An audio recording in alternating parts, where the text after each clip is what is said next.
Sometimes the people we dismiss without a second thought turn out to be the very ones who save our lives. Marc Rivera spent weeks waiting for a callback from Aurora Resorts, his resume gathering digital dust in some corporate pile. He had no idea that Celeste Van Albrecht, the billionaire heiress who runs the luxury hotel empire, had personally rejected his application just minutes before fate intervened. When a thunderclap sent a deadly slab of ice hurtling toward her on a Manhattan sidewalk, Marc didn't hesitate, but tackled her to safety, bruising his ribs and disappearing into the night before anyone could thank him. The next morning, he received his rejection email. She launched a city-wide search for her mysterious hero. Neither knew they'd already met on paper in the most painful way possible. But when the truth comes out, will Marc's good deed be enough to melt the ice around Celeste's heart, or will corporate politics freeze them both out? Before we jump back in, tell us where you're tuning in from, and if this story touches you, make sure you're subscribed, because tomorrow I've saved something extra special for you. The morning alarm buzzed at 5:30, same as it had for the past 8 weeks since Marc Rivera lost his job at Industrial Cooling Solutions. He rolled out of bed with the practiced quiet of a man who understood that 8-year-old daughters needed their sleep, especially when that sleep was often interrupted by the coughing fits that came with Sophie's chronic respiratory condition. Marc padded to the kitchen of their modest 2-bedroom apartment in Queens, the linoleum cool under his bare feet. The place wasn't Moocher 4th-floor walk-up with thin walls and a radiator that clanged like a ghost in chains, but it was theirs. The refrigerator hummed with the particular frequency that told him the compressor was working overtime, probably due to a failing seal he'd been meaning to replace when he had the money for parts. He started the coffee maker, an ancient Mr. Coffee that his late wife Carmen had bought at a garage sale 12 years ago. It still made a decent cup, though it took longer than it should. While it gurgled to life, Marc opened the folder on the kitchen counter, the one that held Sophie's medical records, insurance papers, and the stack of bills that seemed to multiply when he wasn't looking. Sophie's asthma had worsened over the past year, requiring specialized medications and monthly visits to a pulmonologist. The insurance from his old job would run out in 3 more weeks. After that, Cobra would cost more than their rent. Marc ran his thumb along the edge of the latest medical bill, the paper soft from handling. $2,043 for last month's treatments.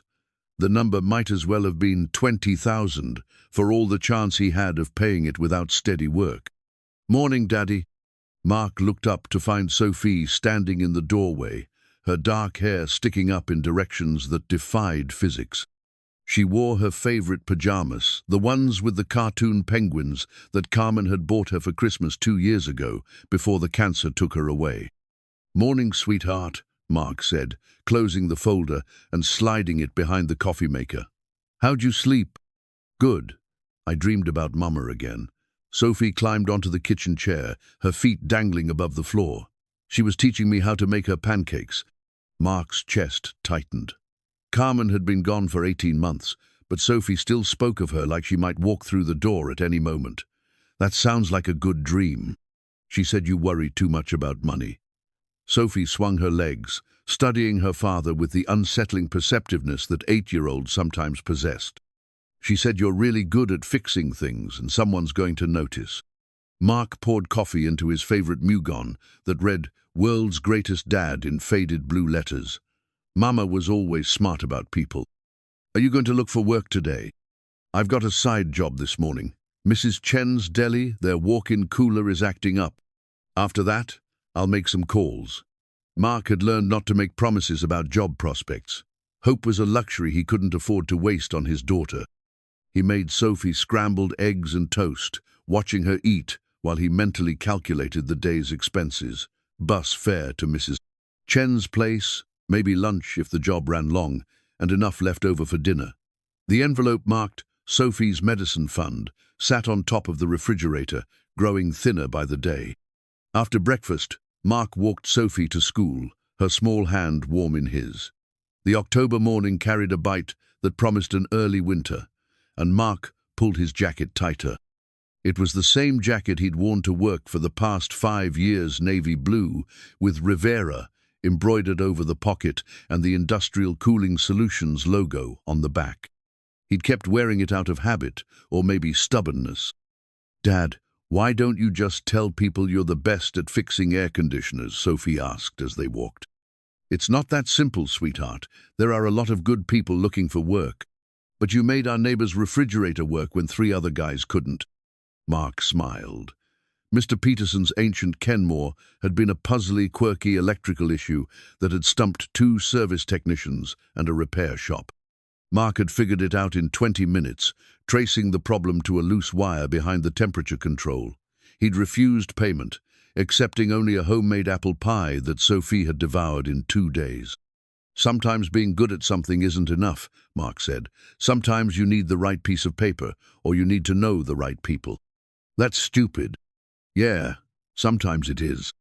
20 blocks south, in a glass tower that scraped the Manhattan sky, Celeste Van Albrecht stood before floor-to-ceiling windows that offered a view of the city that stretched to the horizon.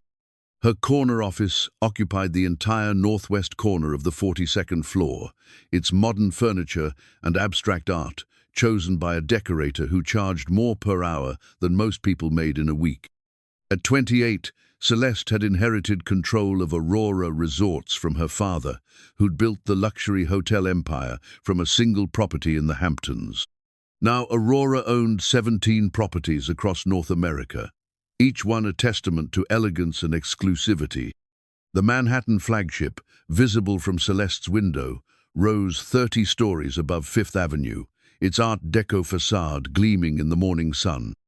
Celeste's assistant, Patricia, knocked and entered with the morning briefings.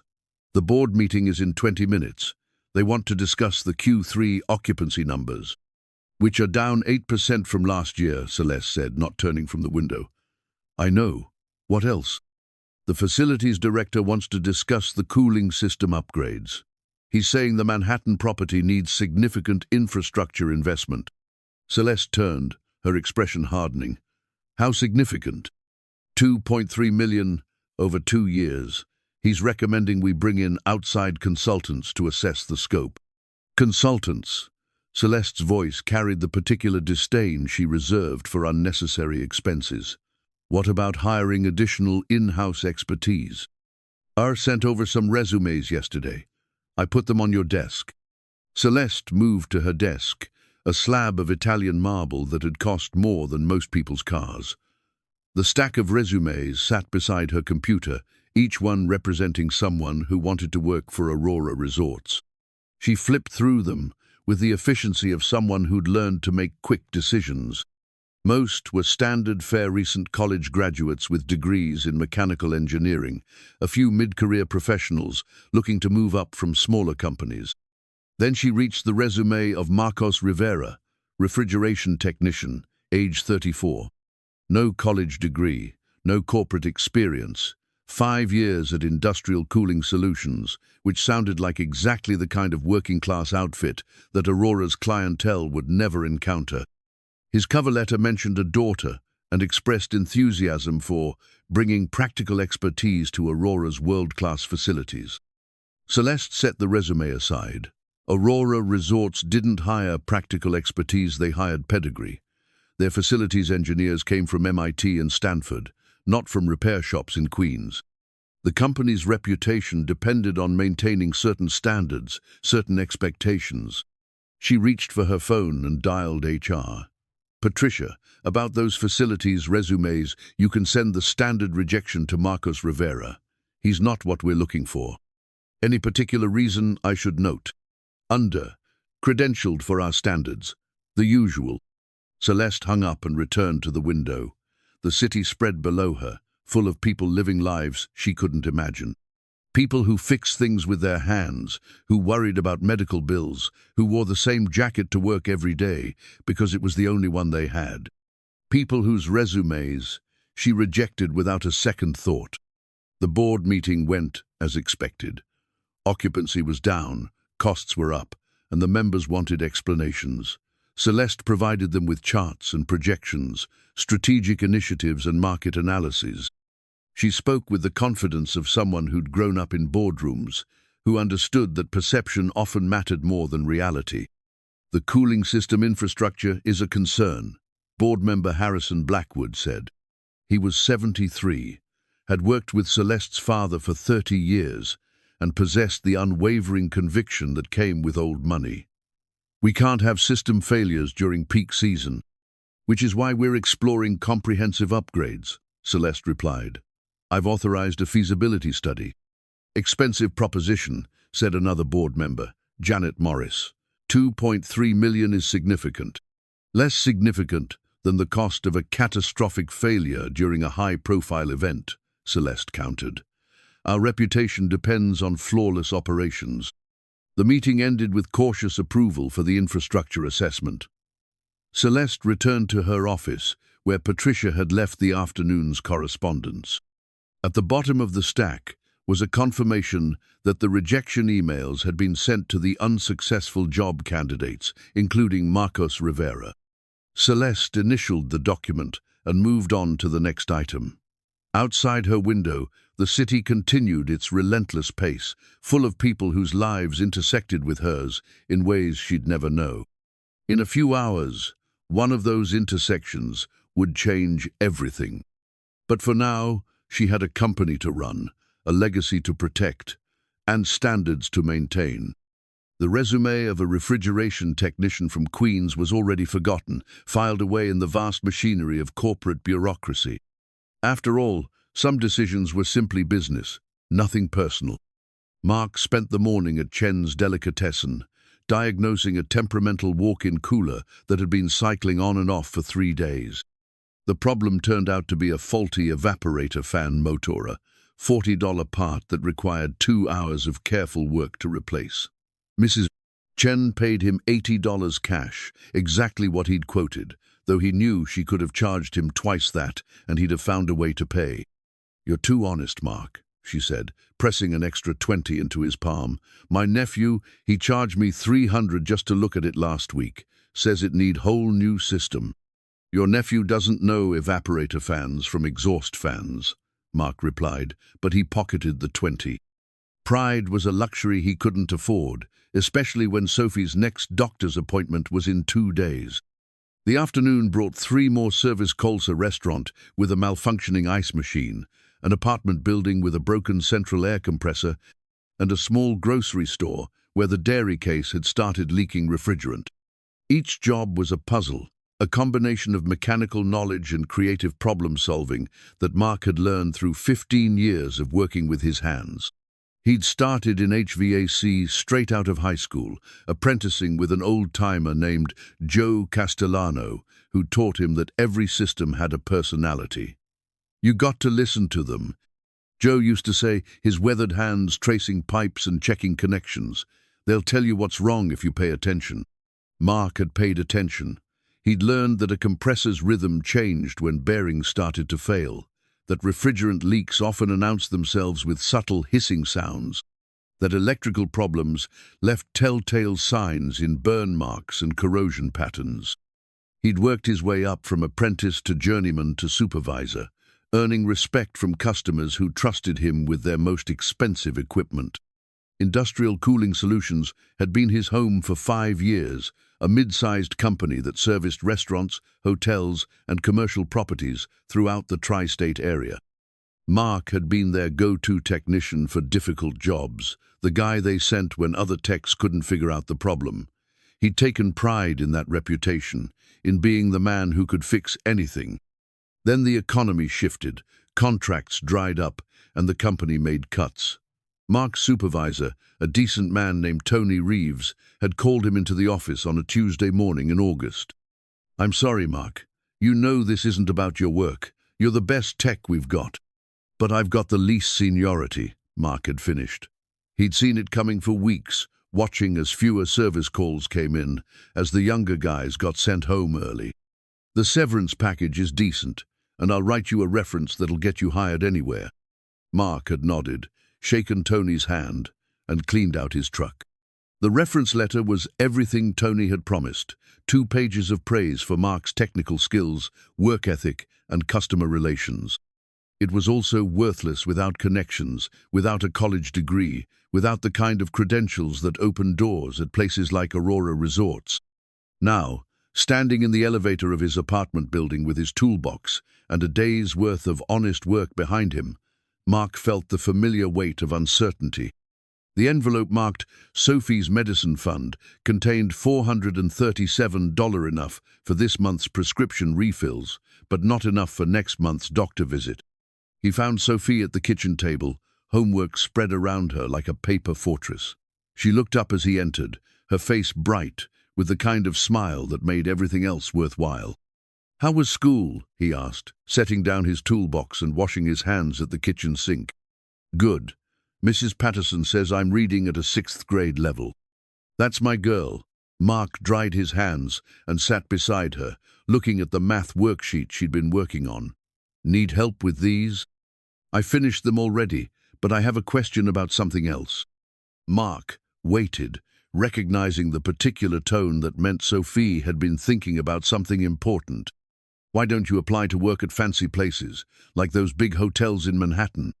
The question caught Marc off guard. "What makes you think I should?" "Because you're really good at fixing things, and fancy places probably have really complicated systems that need someone smart to fix them." Marc considered how to explain the reality of class distinctions to an 8-year-old. Fancy places usually want people with fancy degrees, college papers that say you're smart. "That's stupid. You're smarter than anyone I know. Being smart and having the right credentials are different things, sweetheart." "But what if you tried anyway? What if you sent them your résumé and told them about all the hard things you've fixed?" Marc pulled his daughter closer, breathing in the scent of her shampoo. "Maybe I will." It was a lie, but a gentle one. Places like Aurora Resorts didn't hire men like Marc Rivera. They hired people who looked good on paper, who came from the right schools, who understood the invisible rules of corporate culture. Marc's expertise was real, but it was the wrong kind of real for that world. Meanwhile, 42 stories above the city, Celeste Van Albrecht worked late into the evening, reviewing quarterly reports and strategic projections. Her office had emptied hours ago, leaving her alone with the soft hum of climate control and the distant sounds of Manhattan traffic. She'd grown up in this world of numbers and negotiations, of quarterly targets and shareholder expectations. Her father, Charles Van Albrecht, had been both loving parent and demanding mentor, teaching her that business was a game with specific rules and harsh consequences for those who didn't play well. "Never show weakness," he'd told her when she was 12, after a particularly brutal board meeting where several members had questioned a strategic decision. "The moment they think you're uncertain, they'll move against you." She'd learned to project confidence even when she felt uncertain, to make quick decisions even when the stakes were high, to treat people as assets or liabilities rather than as complex human beings. It was a survival skill in the corporate world, as necessary as breathing. The Aurora Resorts empire that she'd inherited was both a blessing and a burden. 17 properties, 1,400 employees, and a reputation for excellence that had been built over 30 years. Every decision she made affected hundreds of lives, thousands of jobs, millions of dollars in revenue. The cooling system infrastructure problem was exactly the kind of challenge that tested her leadership. $2.3 million represented a significant investment, one that would affect Aurora's profit margins for years to come. But system failures could destroy the company's reputation overnight, turning loyal customers into former customers with the speed of social media. She'd seen it happen to competitors. A single catastrophic failure during a high-profile event, captured on smartphones and shared across the internet, destroying decades of careful reputation management. Aurora couldn't afford that kind of disaster. But neither could it afford to hire unqualified personnel, no matter how enthusiastic their cover letters might be. The Marc Rivera resume had been easy to reject: no college degree, no corporate experience, no credentials that would inspire confidence in Aurora's discerning clientele. Celeste closed her laptop and gathered her things. The city glittered below her office window, a vast network of lights and lives that continued their patterns regardless of her decisions. Tomorrow would bring new challenges, new choices, new opportunities to prove herself worthy of the legacy her father had built. She had no way of knowing that one of those lights belonged to a man whose expertise might save her company, whose character might save her life, and whose love might save her soul. In the morning, she would personally ensure that his résumé was rejected. By evening, he would risk his own safety to save hers. The city, vast and indifferent, continued its eternal dance of connection and separation, of lives that intersected in ways both profound and invisible. And somewhere in that dance, two people who had never met were already bound together by circumstances neither of them could imagine. The storm arrived without warning, one of those sudden October tempests that caught the city off guard. Marc had finished his last service call of the dire, stubborn compressor at a corner deli in Midtown and was walking toward the subway when the first crack of thunder split the air above Manhattan. He pulled his jacket tighter and quickened his pace. The weather forecast had called for possible showers, but this felt different. The air carried that electric tension that preceded serious weather, and the wind had picked up enough to send loose papers skittering down the sidewalks. Marc's route to the subway took him past some of Manhattan's most exclusive addresses, a stretch of Fifth Avenue where doormen in gold-braided uniforms stood guard over lobbies that cost more to decorate than most people earned in a lifetime.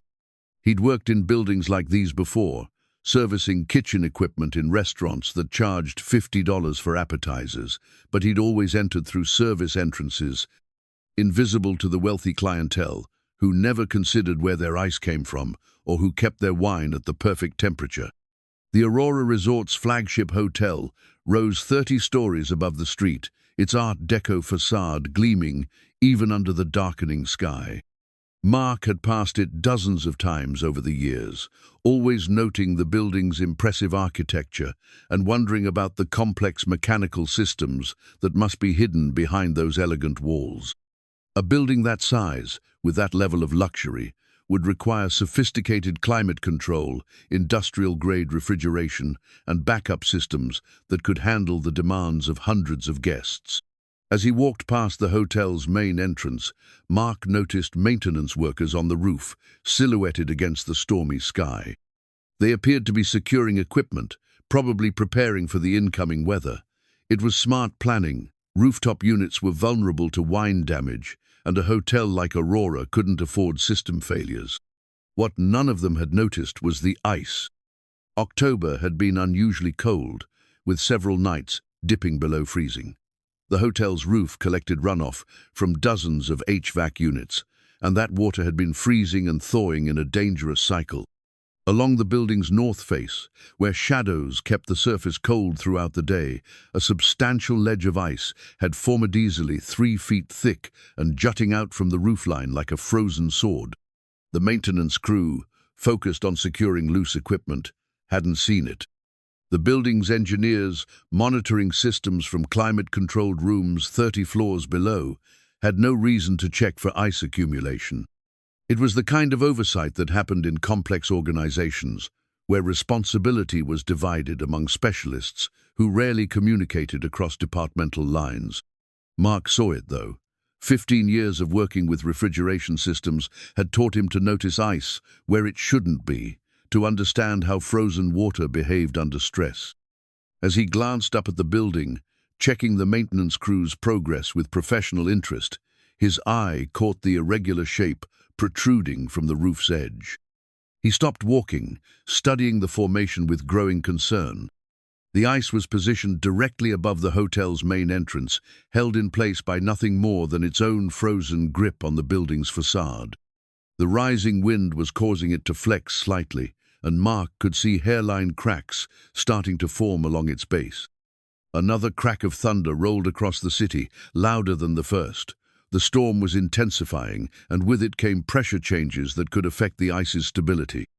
Marc had seen similar formations break away from buildings during weather events, usually with enough force to damage whatever they hit. He looked around for hotel security, thinking he should report the danger, but the doormen were busy ushering guests inside and away from the storm. The maintenance crew on the roof was too far away to hear a shouted warning, and they were already working their way toward the building's interior. Marc pulled out his phone, thinking he could call the hotel's main number, but hesitated. What would he say?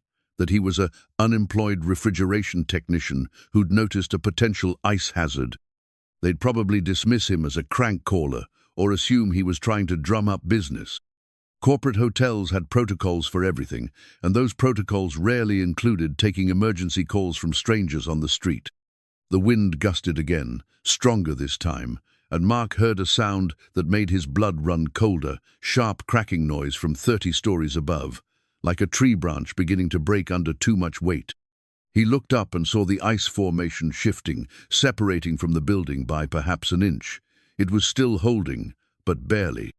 The next strong gust, or the next thunder crack, could send it plummeting toward the sidewalk. Marc started toward the hotel entrance, thinking he could warn the doormen, when the building's main doors opened and a woman emerged. She was elegantly dressed in a charcoal wool coat that probably cost more than Marc earned in a month, her dark hair pulled back in the kind of precise style that suggested expensive maintenance. She moved with the confident stride of someone accustomed to having the world arrange itself around her convenience. She was also walking directly into the danger zone. Marc opened his mouth to shout a warning, but another crack of thunder drowned out his voice. The woman continued walking, checking her phone, oblivious to the deadly ice hanging 30 stories above her head. The next few seconds stretched out with the strange clarity that comes with crisis. Marc saw the final stress crack shoot across the ice formation's base. He saw the woman pause to adjust her coat, still looking down at her phone. He saw the massive slab begin its descent, gathering speed as it fell. There was no time to shout, no time to think, no time to consider the consequences. Marc dropped his toolbox and sprinted toward the woman, his work boots slipping slightly on the wet pavement. She looked up at the sound of his approach, her eyes widening in surprise and alarm as this stranger in work clothes charged toward her. Marc hit her with a textbook football tackle, driving his shoulder into her midsection and wrapping his arms around her waist. The impact lifted her off her feet and sent them both tumbling away from the building's entrance. They hit the sidewalk hard, Marc taking the brunt of the impact as they rolled toward the street. The ice slab struck the pavement exactly where the woman had been standing, exploding into 1,000 sharp fragments that scattered across the sidewalk like frozen shrapnel. The impact was thunderous, echoing off the surrounding buildings and mixing with the storm's natural percussion.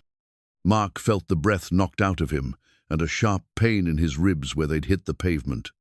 He rolled off the woman and struggled to sit up, his vision slightly blurred from the impact. Around them, people were shouting and running toward the scene, drawn by the spectacular crash.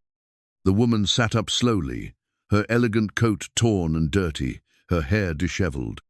She stared at the ice fragments scattered across the sidewalk, then at Marc, her expression cycling through shock, confusion, and dawning realization. "You," she started to say, then stopped, seemingly at a loss for words. "Are you hurt?" Marc asked, checking her for obvious injuries. She appeared to be in one piece, though clearly shaken. "I don't think so. You?" Her voice was steadier than he'd expected, carrying the kind of controlled composure that suggested she was accustomed to handling crises. Marc probed his ribs gingerly. They were definitely bruised, possibly cracked, but nothing that wouldn't heal. "I'll be fine." Sirens were approaching. Someone had called 911. Marc could see his toolbox scattered across the sidewalk, his carefully organized equipment mixing with ice fragments and debris. His work jacket was torn at the shoulder, and his hands were scraped from the pavement.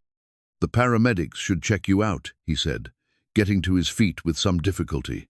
"Sometimes injuries don't show up right away." The woman stood as well, brushing dirt from her coat. She was looking at him with an intensity that made Marc uncomfortable, as if she were trying to memorize his face. "What's your name?" she asked. Marc hesitated, He was already thinking about the complications this might cause: police reports, insurance claims, possible liability issues. He had enough problems without getting tangled up in whatever bureaucracy surrounded incidents at luxury hotels. "It doesn't matter," he said, starting to collect his scattered tools. "Just get yourself checked out, okay?" The first ambulance was turning onto the street, its red and white lights cutting through the storm's grey darkness. Hotel security guards were pouring out of the building, along with several men in expensive suits who looked like management. Marc stuffed the last of his tools into his box and stood up. The woman was still watching him, but now she was surrounded by people, hotel staff, paramedics, what looked like a security detail. The simple act of helping someone was about to become complicated, and Marc couldn't afford complications. He turned and walked away, moving quickly but not running. Behind him, he could hear the woman saying something, but her words were lost in the storm's noise and the growing crowd of emergency responders. By the time the police arrived to take statements, Marc was 3 blocks away and descending into the subway. His ribs ached with every step, and his jacket would need replacing, but he was alive and uninjured. More importantly, so was the woman he'd saved. He'd done the right thing, the only thing he could have done when faced with another person in danger. It didn't matter that she was wealthy and he wasn't, that she probably lived in a world he'd never understand. In that moment, she'd been someone who needed help, and he'd been someone who could provide it. The train was delayed due to weather, giving Marc time to think about what had happened. He'd acted on instinct, the same way he'd react if he saw someone about to touch a live electrical wire or walk into traffic. It was simply who he was, someone who fixed things, who helped when help was needed. What he didn't know, as he finally boarded the delayed train toward Queens, was that the woman he'd saved was Celeste Van Albrecht, CEO of Aurora Resorts. He didn't know that in her purse was a smartphone containing the email confirmation of his rejected job application. He didn't know that she was already planning to find him, to thank him properly for his heroic act. And he certainly didn't know that tomorrow morning, while she was launching a citywide search for her mysterious rescuer, he would receive the email that would crush his hopes of working for her company. The storm continued to rage across the city, but its most important work was already done. 2 lives had intersected in the most dramatic way possible, setting in motion a chain of events that would challenge everything both of them believed about worth, class, and the arbitrary barriers that separate one human being from another.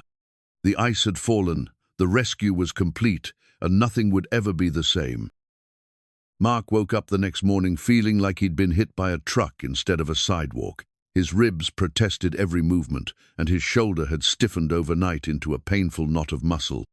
But Sophie needed breakfast, and the bills wouldn't pay themselves, so he rolled out of bed with his usual determination to face whatever the day might bring. He was careful not to wince as he made coffee, not wanting to worry his daughter. Sophie was perceptive enough to notice when something was wrong, and Marc had learned to mask his pain when necessary. There would be time to deal with his injuries later, after he'd made sure she was taken care of. "You look funny," Sophie said when she appeared for breakfast, studying his face with the intensity of someone who knew him better than anyone else in the world. "Just tired, sweetheart. Didn't sleep well with all that thunder last night." It wasn't entirely a lie. The storm had continued well into the evening, with thunder and lightning that shook the apartment building. But his restless sleep had more to do with replaying those terrifying seconds when he'd seen the ice falling toward an innocent woman. "Did you get caught in the rain?" Marc looked down at his hands, noticing the scrapes from the pavement that he'd cleaned and bandaged the night before. "A little bit. Nothing serious." After breakfast, Marc walked Sophie to school and then returned home to check his email. He'd applied to 17 different companies over the past month, sending carefully crafted cover letters and his polished resume to facilities management departments, HVAC contractors, and building maintenance companies. Hope was becoming a scarce commodity, but he maintained the discipline of checking for responses every morning. Today there were 3 emails waiting. The first two were automated rejections, polite but impersonal form letters, thanking him for his interest and informing him that they'd decided to pursue other candidates. Marc had received dozens of similar messages over the past 2 months, each one a small needle of disappointment that he'd learned to absorb without reaction. The third email was from Aurora Resorts, and for a moment Marc felt a flutter of hope. He'd sent his application to them 3 weeks ago, specifically responding to a posting for facilities engineer positions. Aurora was exactly the kind of company where his skills could make a real difference. Luxury properties with complex mechanical systems that required expertise and attention to detail. He opened the email and felt his heart sink. Dear Mr. Rivera, thank you for your interest in employment opportunities with Aurora Resorts. After careful consideration of your qualifications, we have decided to pursue candidates whose experience more closely aligns with our current needs. We appreciate the time you took to submit your application and wish you success in your job search. Sincerely, Aurora Resorts Human Resources Department. Marc stared at the screen, reading the rejection twice to make sure he'd understood correctly. It was the same polite dismissal he'd received from other companies, but somehow this one stung more. Aurora Resorts represented exactly the kind of opportunity he'd been hoping for, a chance to work with sophisticated systems, to use his expertise in an environment that valued precision and quality. He closed the laptop and sat back in his kitchen chair, feeling the weight of accumulated disappointment. 17 applications, 17 rejections. His savings were nearly exhausted, Sophie's medical needs were growing more expensive, and the job market seemed determined to remind him that experience without credentials was increasingly worthless. What Marc didn't know was that the email had been sent automatically by Aurora's HR system, triggered by a rejection code that Celeste Van Albrecht had entered into the system 24 hours earlier.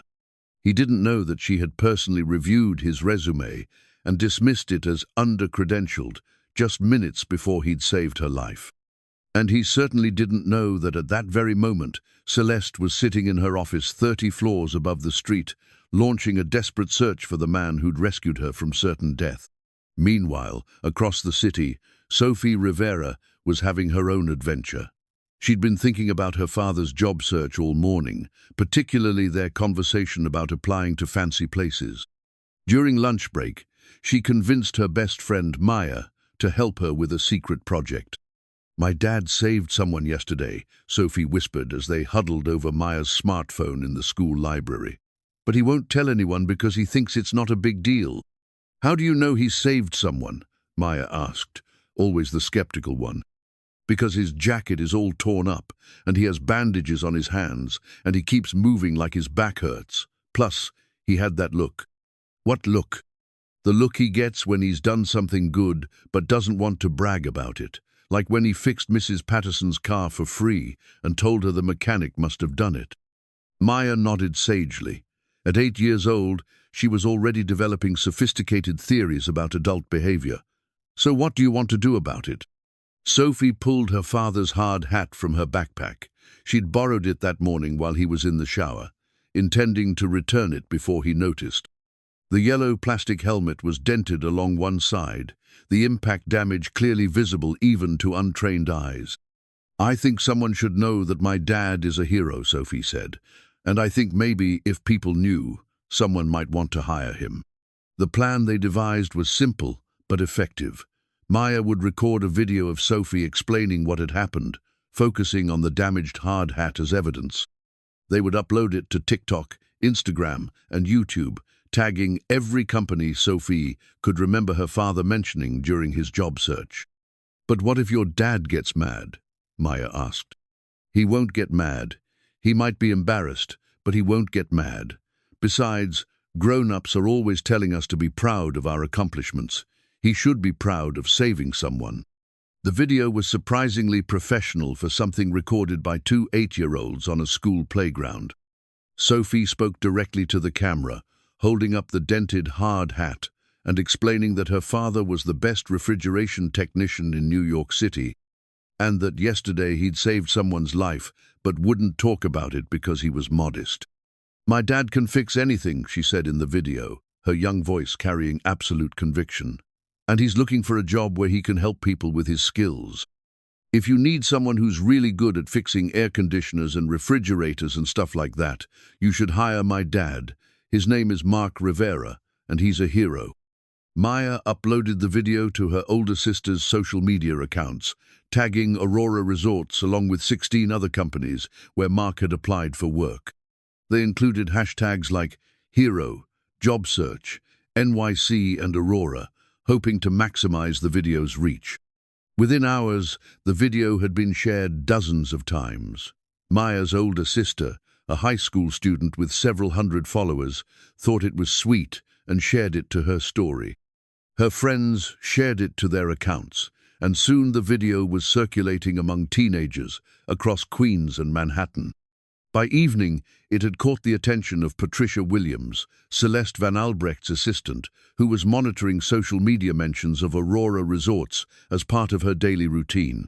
She watched the video twice, noting the child's earnest explanation and the clearly damaged hard hat, before forwarding it to her boss with a brief note.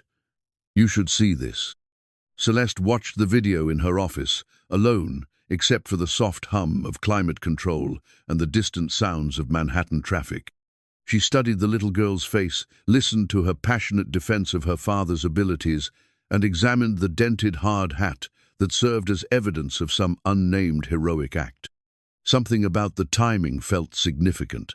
The video had been posted the day after her rescue, and it featured a man whose daughter clearly believed he was capable of heroic acts.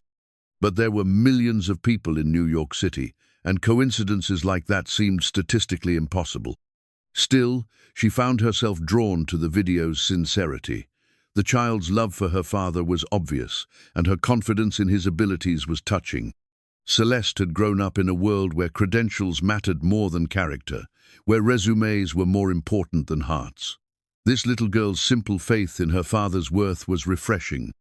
She made a note to have HR check whether they'd received any applications from someone named Marc Rivera. It was probably nothing, but the timing was curious enough to warrant investigation. At the same time, Marc was discovering his daughter's digital activism. He'd arrived home from another fruitless day of job, searching to find Sophie waiting at the kitchen table with an expression of barely contained excitement. "Dad, I need to tell you something," she said, "and you can't get mad until I'm finished explaining."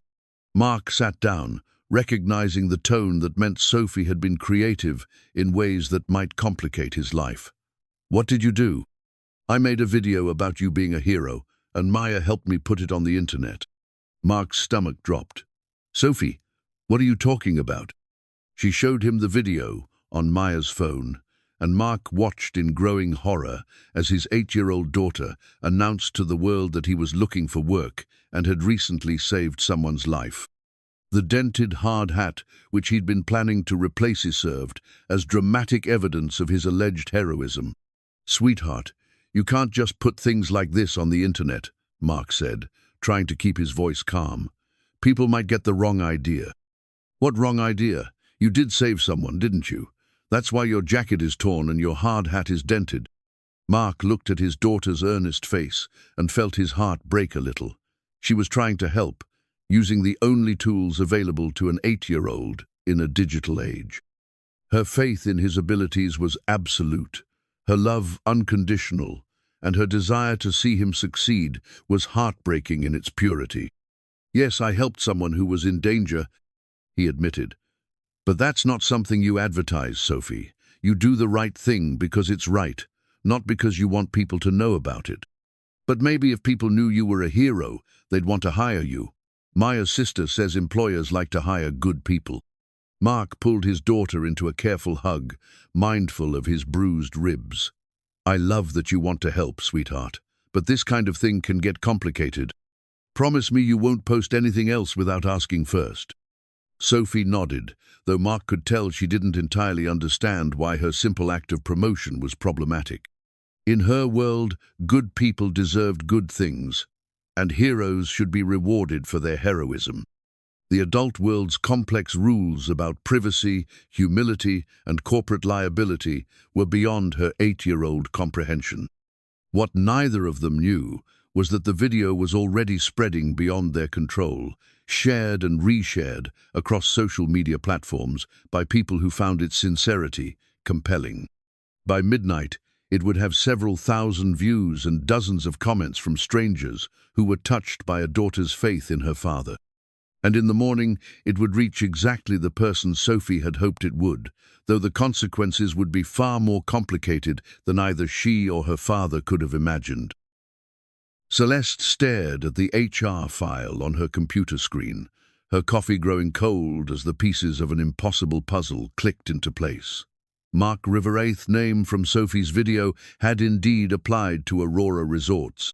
His resume was exactly as she remembered. Experienced refrigeration technician, no college degree, recently laid off from industrial cooling solutions. And she had personally rejected his application just 24 hours before someone matching his description had saved her life. The timing was too precise to be coincidental. The video showed a man whose daughter believed he'd recently performed a heroic act. The hard hat was dented in a way consistent with impact damage. Most telling of all, the child's timestamp matched perfectly with the day after Celeste's rescue. She leaned back in her executive chair, feeling a complexity of emotions she wasn't prepared to handle. Guilt. Certainly she'd dismissed this man's qualifications without a second thought, reducing 15 years of experience to a single phrase. Under-credentialed. But there was also something deeper, a growing realization that her entire system for evaluating people might be fundamentally flawed. Marc Rivera, the man she'd rejected as unsuitable for Aurora Resorts, had risked his own safety to save her life. He'd asked for nothing in return, hadn't even waited for thanks.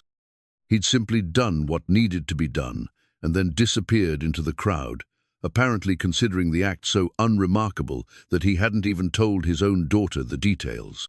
Celeste's phone buzzed with a text from her head of security. Any luck identifying the Good Samaritan? Media's starting to pick up the story. She'd spent the previous day working with hotel security and the NYPD to identify her rescuer, reviewing security camera footage and interviewing witnesses. The cameras had captured the ice falling and the rescue itself, but Marc's face had been obscured by the angle and the storm. All they had was a general description: white male, early 30s, wearing work clothes and a safety helmet. Now she had a name, an address, and a complete employment history. She also had the uncomfortable knowledge that she bore some responsibility for his current unemployment situation. Her first instinct was to call her legal team. Corporate lawyers existed to minimize liability, and this situation was rich with potential complications. What if Marc decided to sue over his rejection? What if the media discovered the connection?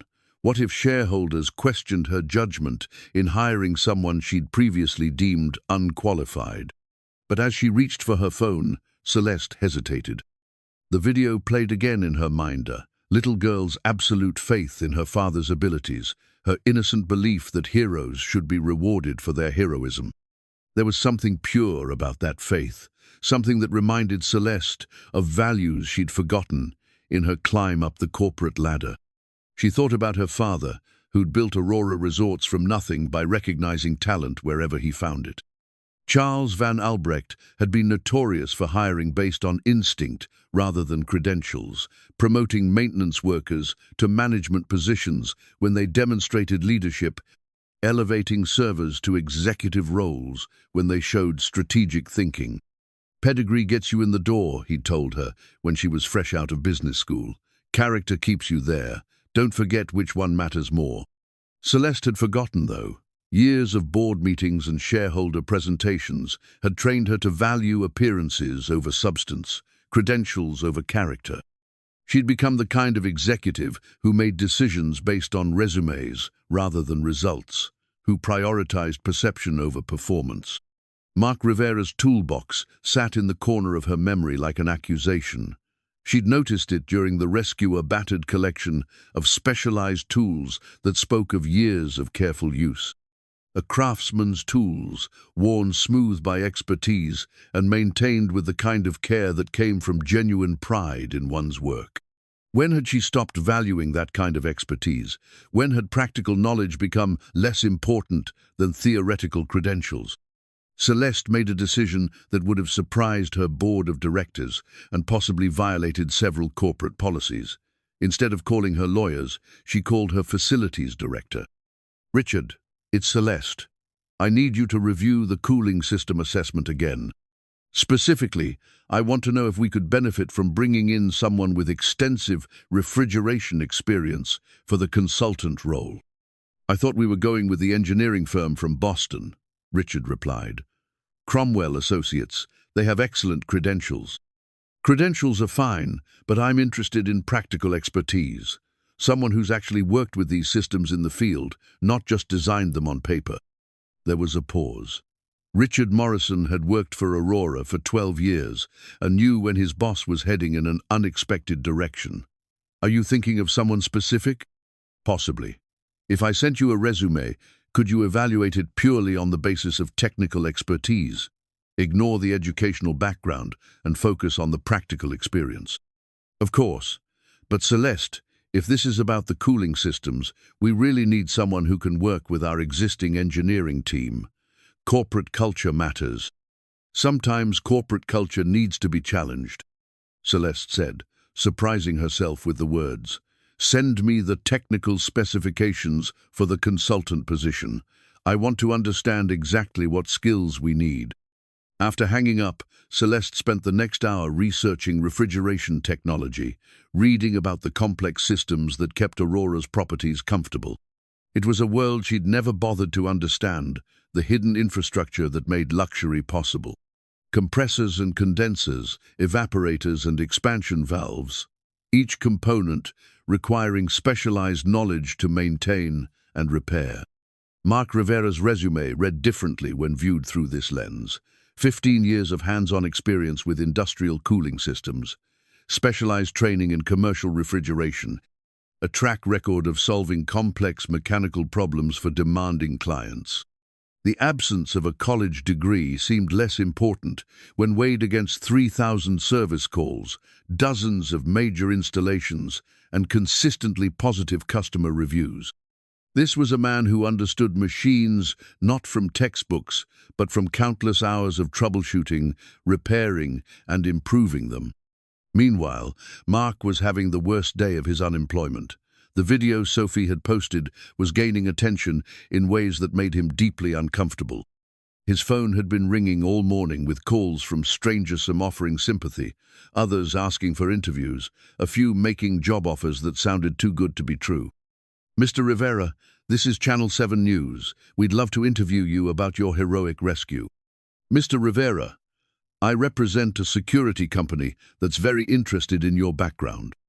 "Mr. Rivera, there's a construction company in Jersey that wants to meet with you." Each call felt like an intrusion, a violation of the privacy he'd tried to maintain. He'd helped someone in danger, that was all. It wasn't a publicity stunt or a career move. It was simply what any decent person would do when faced with another human being in crisis. But the video had taken on a life of its own, shared and reshared across social media platforms. Strangers were commenting on his character, his parenting, his employment situation. Some praised him as a hero. Others questioned why he was unemployed if he was as skilled as his daughter claimed. The attention was making him paranoid. When his phone rang again, Marc almost didn't answer. But the caller ID showed Aurora Resorts, and despite everything, he felt a flutter of hope. "Mr. Rivera, this is Patricia Williams, assistant to Celeste Van Albrecht at Aurora Resorts. Miss Van Albrecht would like to meet with you regarding a potential consulting opportunity." Marc blinked, certain he'd misheard. "I'm sorry, could you repeat that?" "We'd like to discuss a consulting position with our facilities department.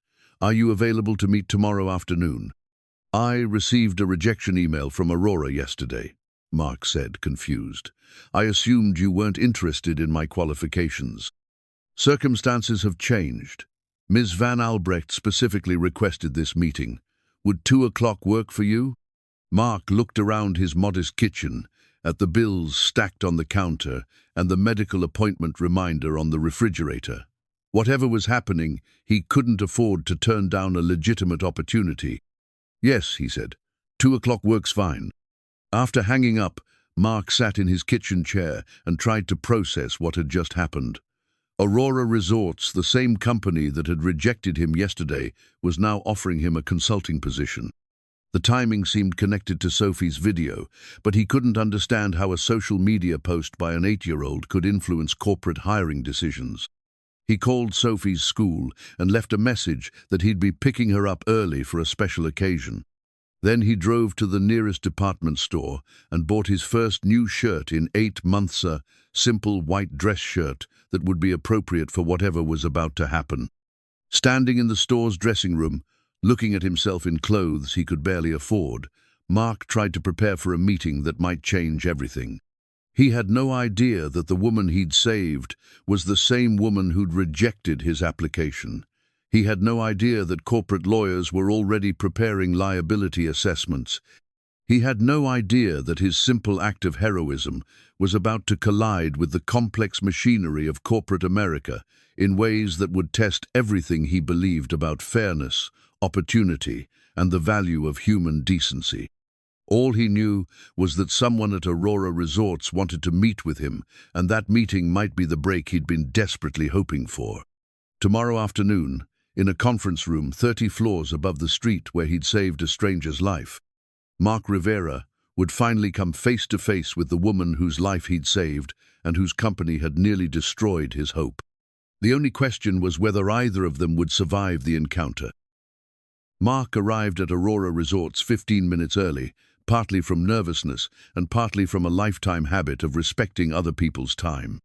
The lobby was even more impressive from the inside marble floors that gleamed like mirrors, crystal chandeliers that threw rainbows across cream-colored walls, and furniture that looked like it belonged in a museum rather than a hotel.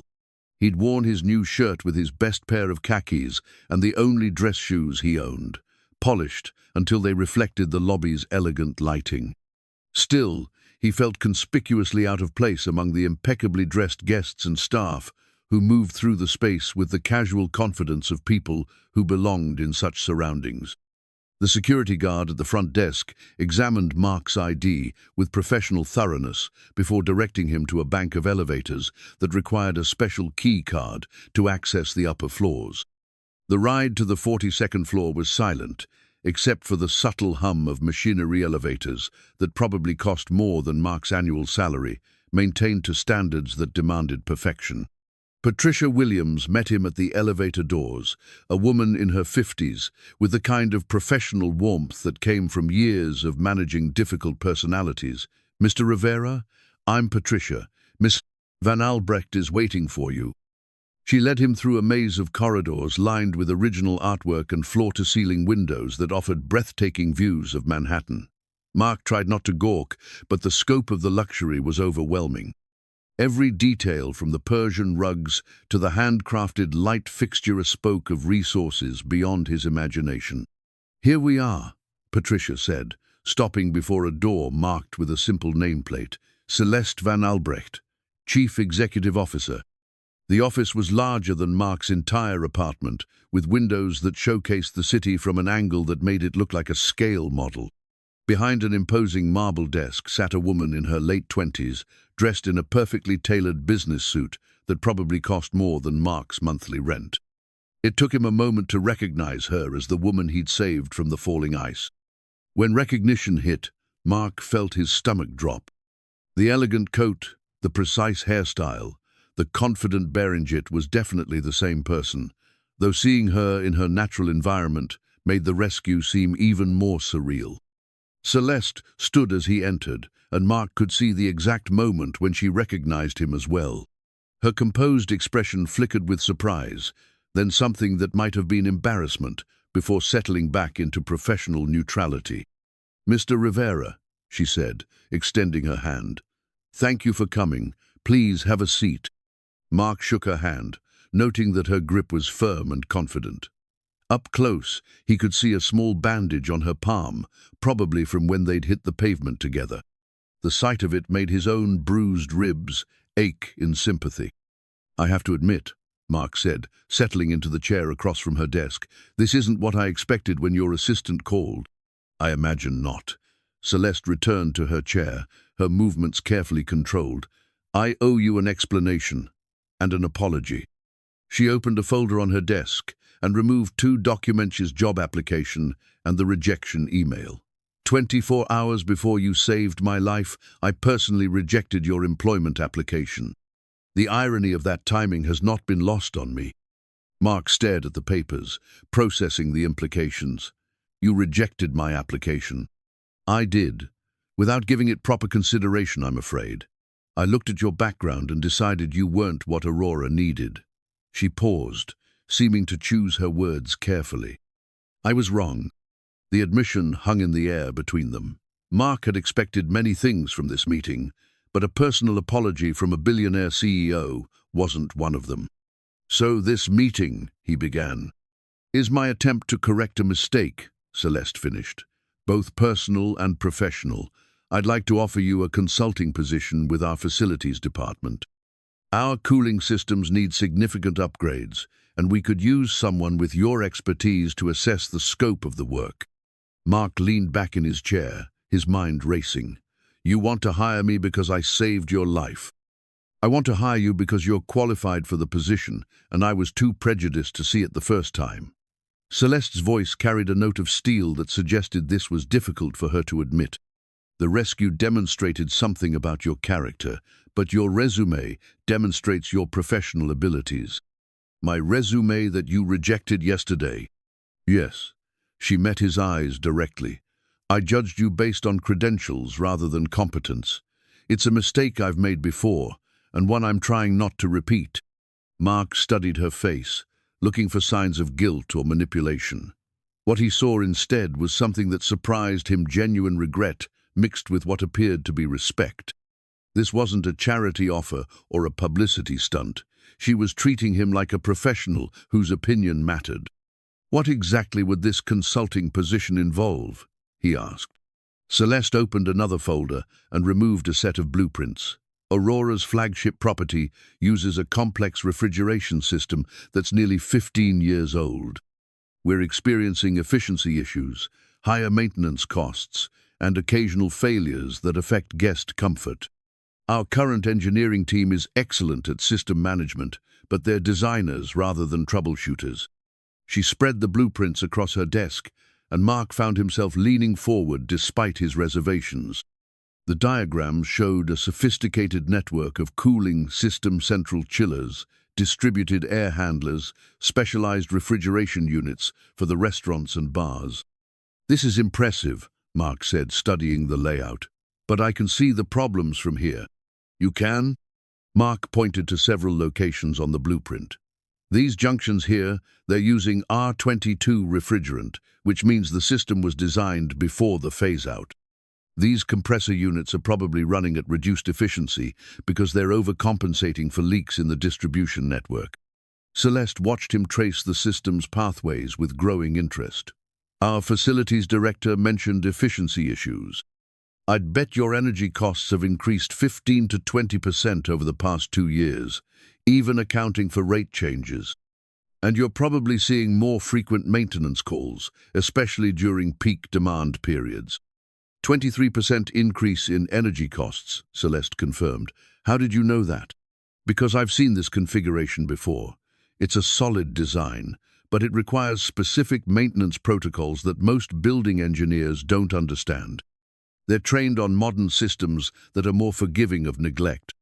Marc realized he'd been talking for several minutes, his nervousness forgotten in the face of a technical challenge. This was his element-complex mechanical systems that required both theoretical knowledge and practical experience to understand. "The good news is that most of these problems are fixable without complete replacement," he continued. "You'd need to retrofit the refrigerant systems, upgrade some of the control mechanisms, and redesign the distribution network in a few key areas. Expensive, but not prohibitively so." Celeste was taking notes, her expression focused and professional. "What would you estimate for the total cost?" "I'd need to see the actual equipment to give you a firm number, but based on these blueprints..." probably 800,000 to 1.2 million, depending on how extensive the retrofitting needs to be. That's assuming you do the work in phases to minimize disruption to operations. Our facilities director estimated 2.3 million. Marc shrugged. He's probably calculating for complete replacement rather than targeted upgrades.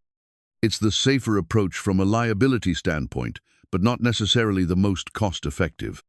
Celeste set down her pen and studied him with an intensity that made Marc uncomfortable. Your daughter was right about you, wasn't she? You really are exceptionally good at this. The mention of Sophie's video brought Marc back to reality. He was sitting in a billionaire's office discussing million-dollar infrastructure projects because his 8-year-old daughter had posted a video on social media. The surreal nature of the situation hit him all over again. About that video, he said, Sophie acted without my knowledge. I don't want you to think I was seeking publicity or trying to leverage what happened. I know, Celeste said simply.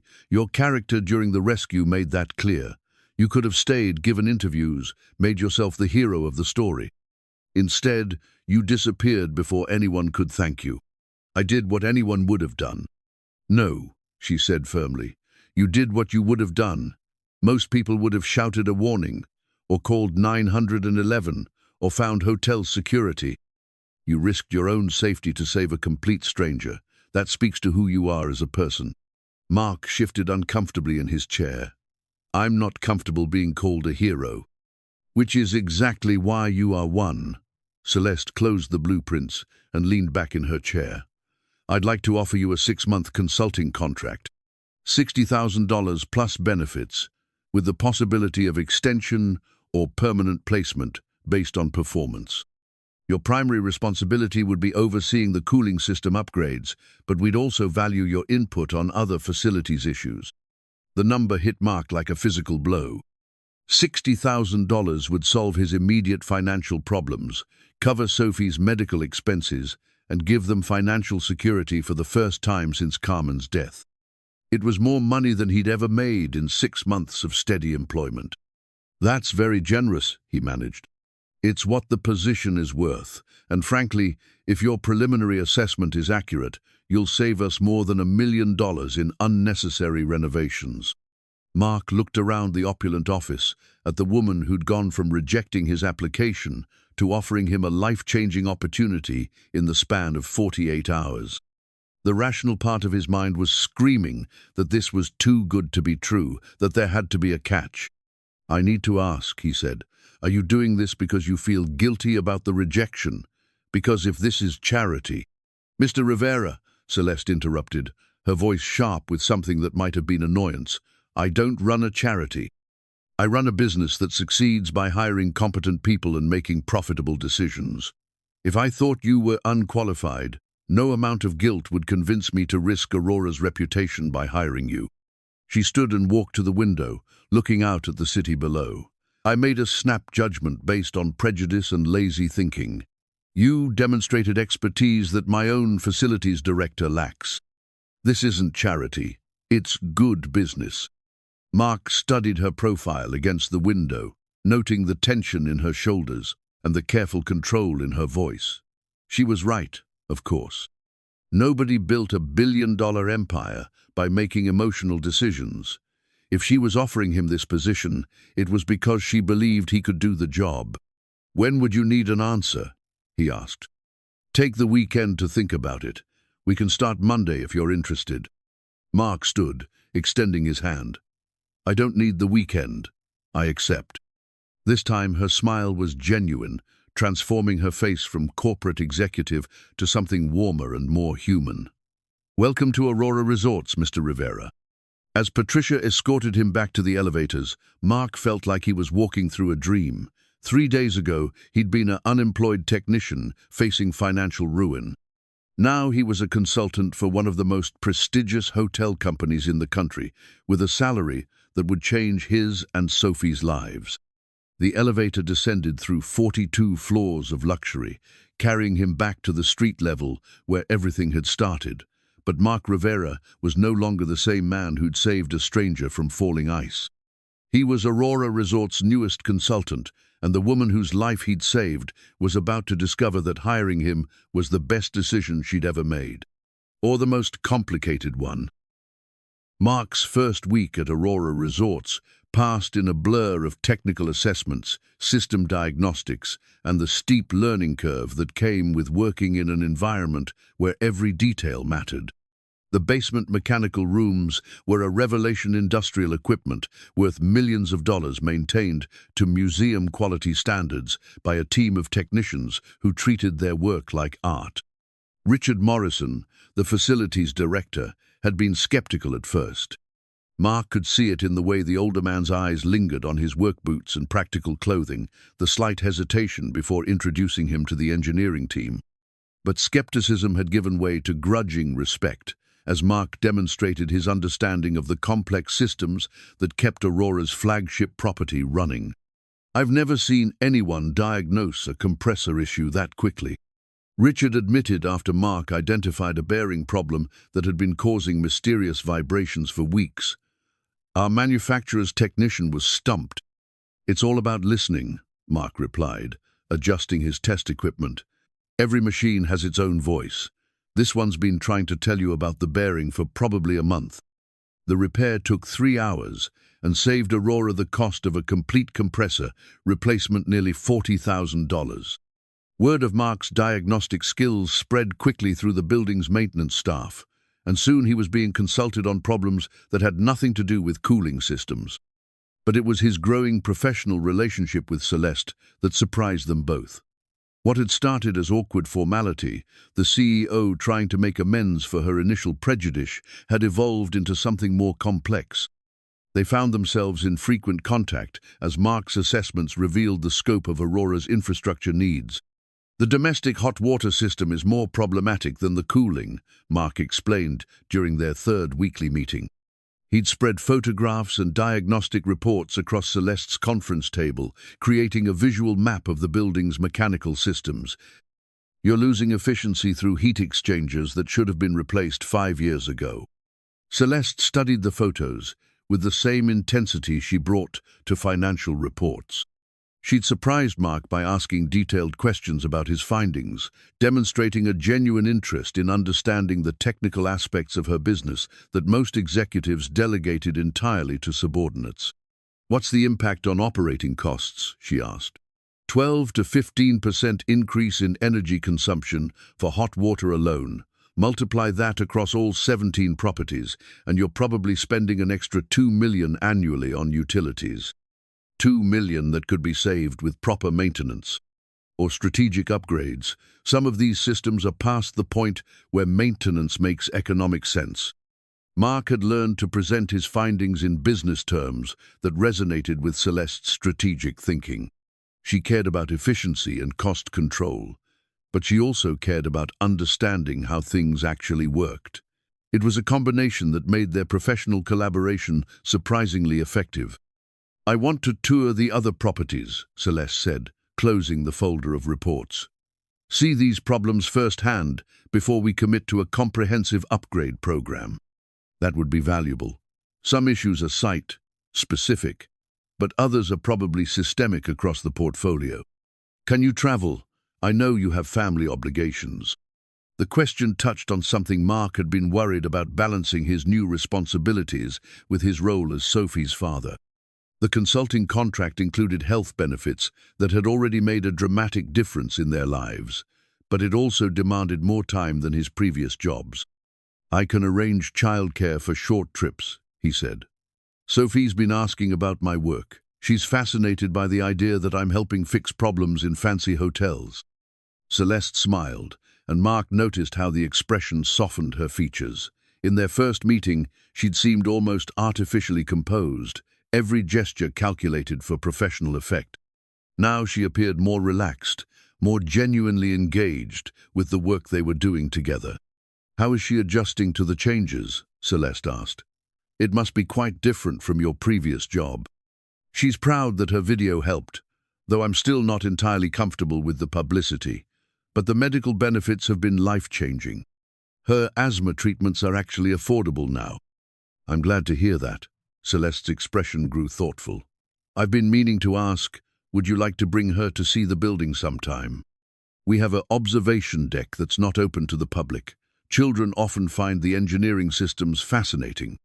The offer was unexpected and generous, but it also felt personal in a way that made Marc slightly uncomfortable. That's very kind, but I try to keep my work and personal life separate. Of course, I didn't mean to overstep. You didn't. It's just this situation is already unusual enough without adding complications. Celeste nodded, though Marc caught a flash of something that might have been disappointment in her expression.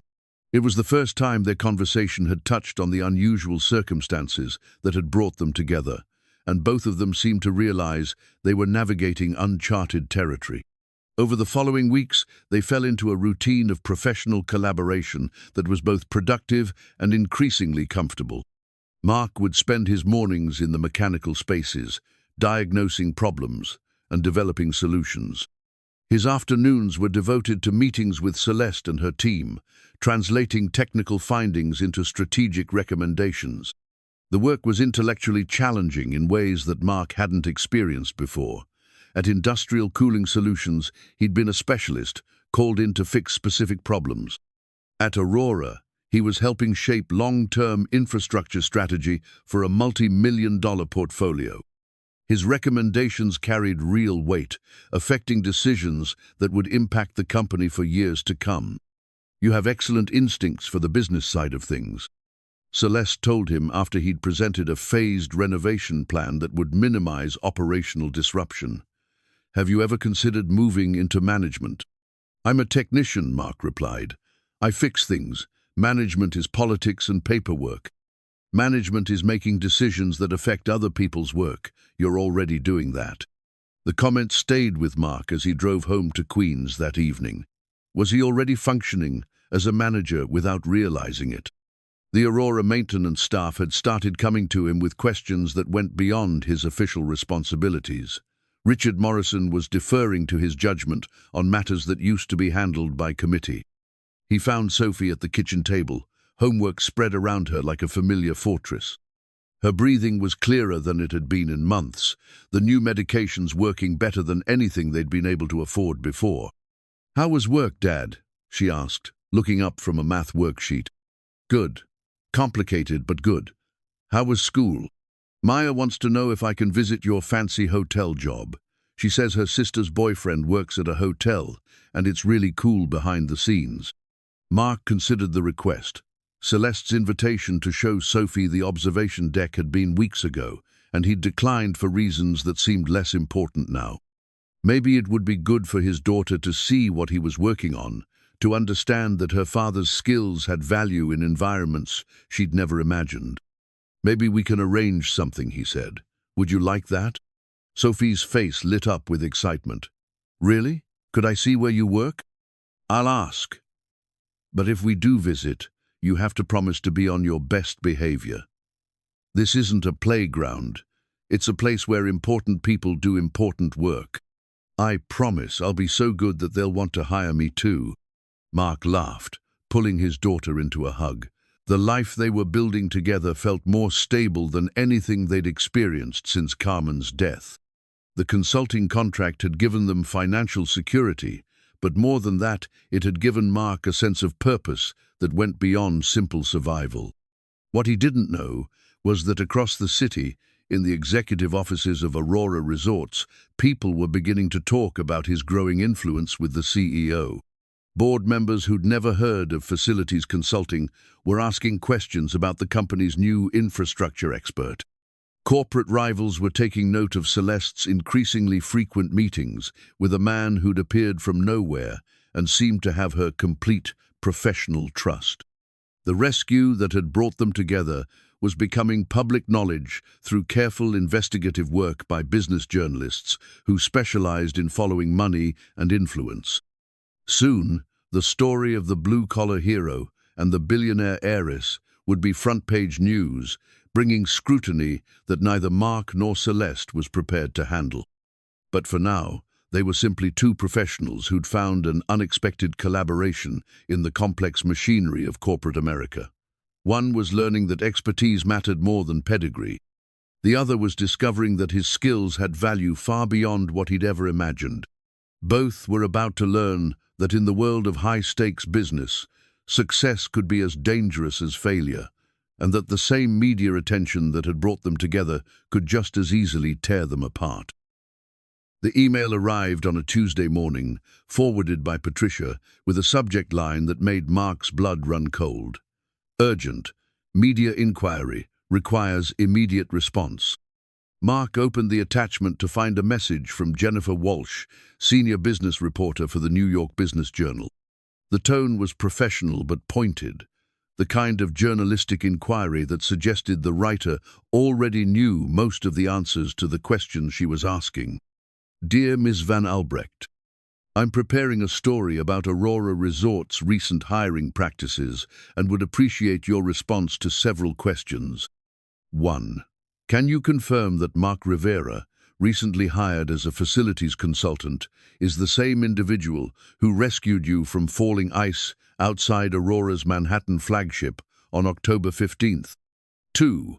Is it true that Mr. Rivera's employment application was rejected by Aurora HR on October 14th, approximately 24 hours before the rescue incident? 3.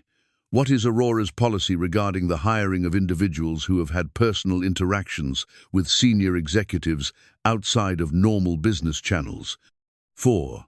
How do you respond to allegations that Mr. Rivera's hiring represents preferential treatment based on personal rather than professional considerations? I have copies of relevant social media posts, security camera footage, and employment records that support these questions. I'm planning to publish this story tomorrow and would welcome Aurora's official response. Sincerely, Jennifer Walsh, Senior Business Reporter, New York Business Journal. Marc read the email twice, his stomach sinking with each carefully worded question. Someone had done their homework, connecting dots that he and Celeste had hoped would remain private. The timeline was damning when presented this rejection, rescue, high-ringer sequence that suggested corruption, even when the reality was far more complex. His phone rang before he could fully process the implications. Celeste's voice was tightly controlled, but Marc could hear the stress underneath her professional composure. We need to meet immediately. My office. I saw the email, Marc said. This is bad, isn't it? It's potentially catastrophic. How quickly can you get here? 20 minutes later, Marc sat across from Celeste in her office, but this time they weren't alone. Harold Blackwood, the senior board member who'd been with Aurora for 30 years, occupied one of the leather chairs with the rigid posture of someone delivering an ultimatum. Corporate attorney David Chen had spread a collection of documents across the conference, table employment contracts, media clippings, and what appeared to be a preliminary legal strategy. Mr. Rivera, Blackwood began without preamble, I'm sure you understand the seriousness of this situation. Marc nodded, though he wasn't entirely sure he understood anything about the situation beyond the fact that his professional life was about to become very complicated. The board has reviewed the circumstances of your hiring, Blackwood continued, and we have significant concerns about the appearance of impropriety. Appearance of impropriety, Marc repeated. I was hired because I'm qualified for the position. That may be true, Attorney Chen interjected, but the optics are problematic. A rejected applicant saves the CEO's life and is subsequently hired at a substantial salary. The sequence suggests favoritism at best, possible fraud at worst. Marc felt his temper rising. Fraud? I didn't plan to save anyone's life. I didn't even know who she was when it happened. The public doesn't know that, Blackwood said. All they'll see is a convenient coincidence that resulted in a dramatic change in fortune for someone who was previously deemed unqualified. Celeste had been silent throughout this exchange, but now she leaned forward with an expression that Marc had learned to recognize as dangerous. Marc is highly qualified for his position. His work over the past month has been exemplary. That's not the issue, Blackwood replied. The issue is perception. Aurora's reputation depends on maintaining the highest standards of corporate governance. We cannot afford to be seen as a company that makes hiring decisions based on personal relationships. What exactly are you suggesting? Marc asked. though he suspected he already knew the answer. Chen opened another folder and removed a document that looked like a legal agreement. "We're prepared to offer you a generous severance package, 6-month salary plus benefits, contingent on your agreement to resign immediately and sign a non-disclosure agreement regarding your employment here." Marc stared at the document, processing the magnitude of what was being offered and what was being taken away. 6-month salary would provide financial security for him and Sophie, but it would also end the most fulfilling work experience of his professional life. "You're firing me because of bad publicity," he said. "We're offering you a mutually beneficial separation," Chen corrected. "This protects both your interests and Aurora's reputation." "What about the cooling system upgrades? The infrastructure assessment that could save the company millions?" Blackwood waved dismissively. "We'll hire Cromwell Associates to complete the work. They have the credentials and corporate relationships that minimize risk." Marc looked at Celeste, hoping to find some sign of support, but her expression was carefully neutral. The woman who'd praised his expertise and valued his insights had been replaced by the corporate executive who understood that perception often mattered more than reality. "I need time to consider this," Marc said. "You have until tomorrow morning," Blackwood replied. "The reporter is publishing her story regardless. We need to be able to demonstrate that Aurora has taken appropriate action to address any concerns about our hiring practices." The meeting ended with handshakes that felt more like funeral condolences. Marc walked to the elevator in a daze, carrying the severance documents like evidence of his own professional execution. Everything he'd built over the past month, respect of his colleagues, the satisfaction of meaningful work, the financial security for his family was about to disappear because of a news story that reduced his rescue of Celeste to a calculated career move. He was waiting for the elevator when Celeste appeared beside him, having left her own meeting by what was probably a back entrance. "Walk with me," she said, leading him toward a stairwell that Marc had never seen used. They descended 2 flights in silence before Celeste pushed open a door that led to a maintenance corridor. The space was utilitarian compared to Aurora's public area's concrete floors, exposed pipes, the honest infrastructure that made luxury possible. "I'm not going to let them destroy you," Celeste said, her composed mask finally slipping. "This whole situation is my fault. It's not your fault that someone decided to investigate my hiring. It's my fault that I rejected your application in the first place. It's my fault that I made you vulnerable to this kind of attack." She turned to face him, and Marc could see tears threatening to spill from her eyes. "You saved my life, and now I'm going to cost you your livelihood. The severance package is generous. Sophie and I will be fine. Will you? What happens when other companies Google your name and find stories about preferential hiring and possible fraud? How will you explain a 6-month consulting contract that ended abruptly with a severance package?" Marc hadn't considered the long-term implications, but Celeste was right. The news story would follow him for years, making it difficult to find work with companies that valued their reputations above their employees' expertise. "Then what do you suggest?" he asked. "Fight back, refuse the severance, make them prove that you're unqualified for the position. Against corporate lawyers and a board of directors, I can't afford that kind of legal battle." "I can," Celeste said firmly. "I can hire attorneys to represent you independently. I can document your qualifications and the value you've provided to Aurora. I can make it clear that this is about corporate cowardice, not professional competence." Marc studied her face, looking for signs of guilt or obligation that might be driving her offer. What he saw instead was anger, not at him, but at the system that was sacrificing both of them to protect Aurora's public image. "Why would you do that?" he asked. "It would be easier to let me take the severance and move on. Because it's the right thing to do, because you deserve better than to be destroyed by a company that's benefited from your expertise." She paused, seeming to gather courage for her next words. "And because somewhere along the way, this stopped being just about business for me." The admission hung in the air between them, changing the context of everything that had happened over the past month. Marc realized that their professional collaboration had evolved into something deeper, a partnership based on mutual respect that had grown into something that felt dangerously close to affection. "Celeste," he began. "I know this complicates everything," she said quickly. "I know it makes the news story worse and gives the board more ammunition. But I can't pretend that working with you hasn't been the most rewarding professional experience I've had since taking over the company." Marc felt the weight of decision pressing down on him. Accept the severance and protect his family from a legal battle they couldn't afford. Or fight back with Celeste's support and risk everything on the chance that expertise might triumph over perception. "If I stay and fight, what happens to your position? The board won't appreciate you supporting me against their recommendations."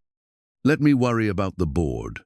I've been making compromises with them for 3 years, letting them dictate strategy based on their fears rather than what's best for the company. Maybe it's time to remind them who actually runs Aurora Resorts." Outside in the corridor, Marc could hear the building's mechanical systems humming with the efficiency he'd helped optimize. Compressors and air handlers working in harmony, each component crucial to the whole.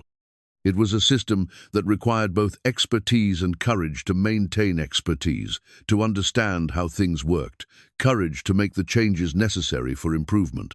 "If we do this," Marc said, "there's no guarantee we'll win."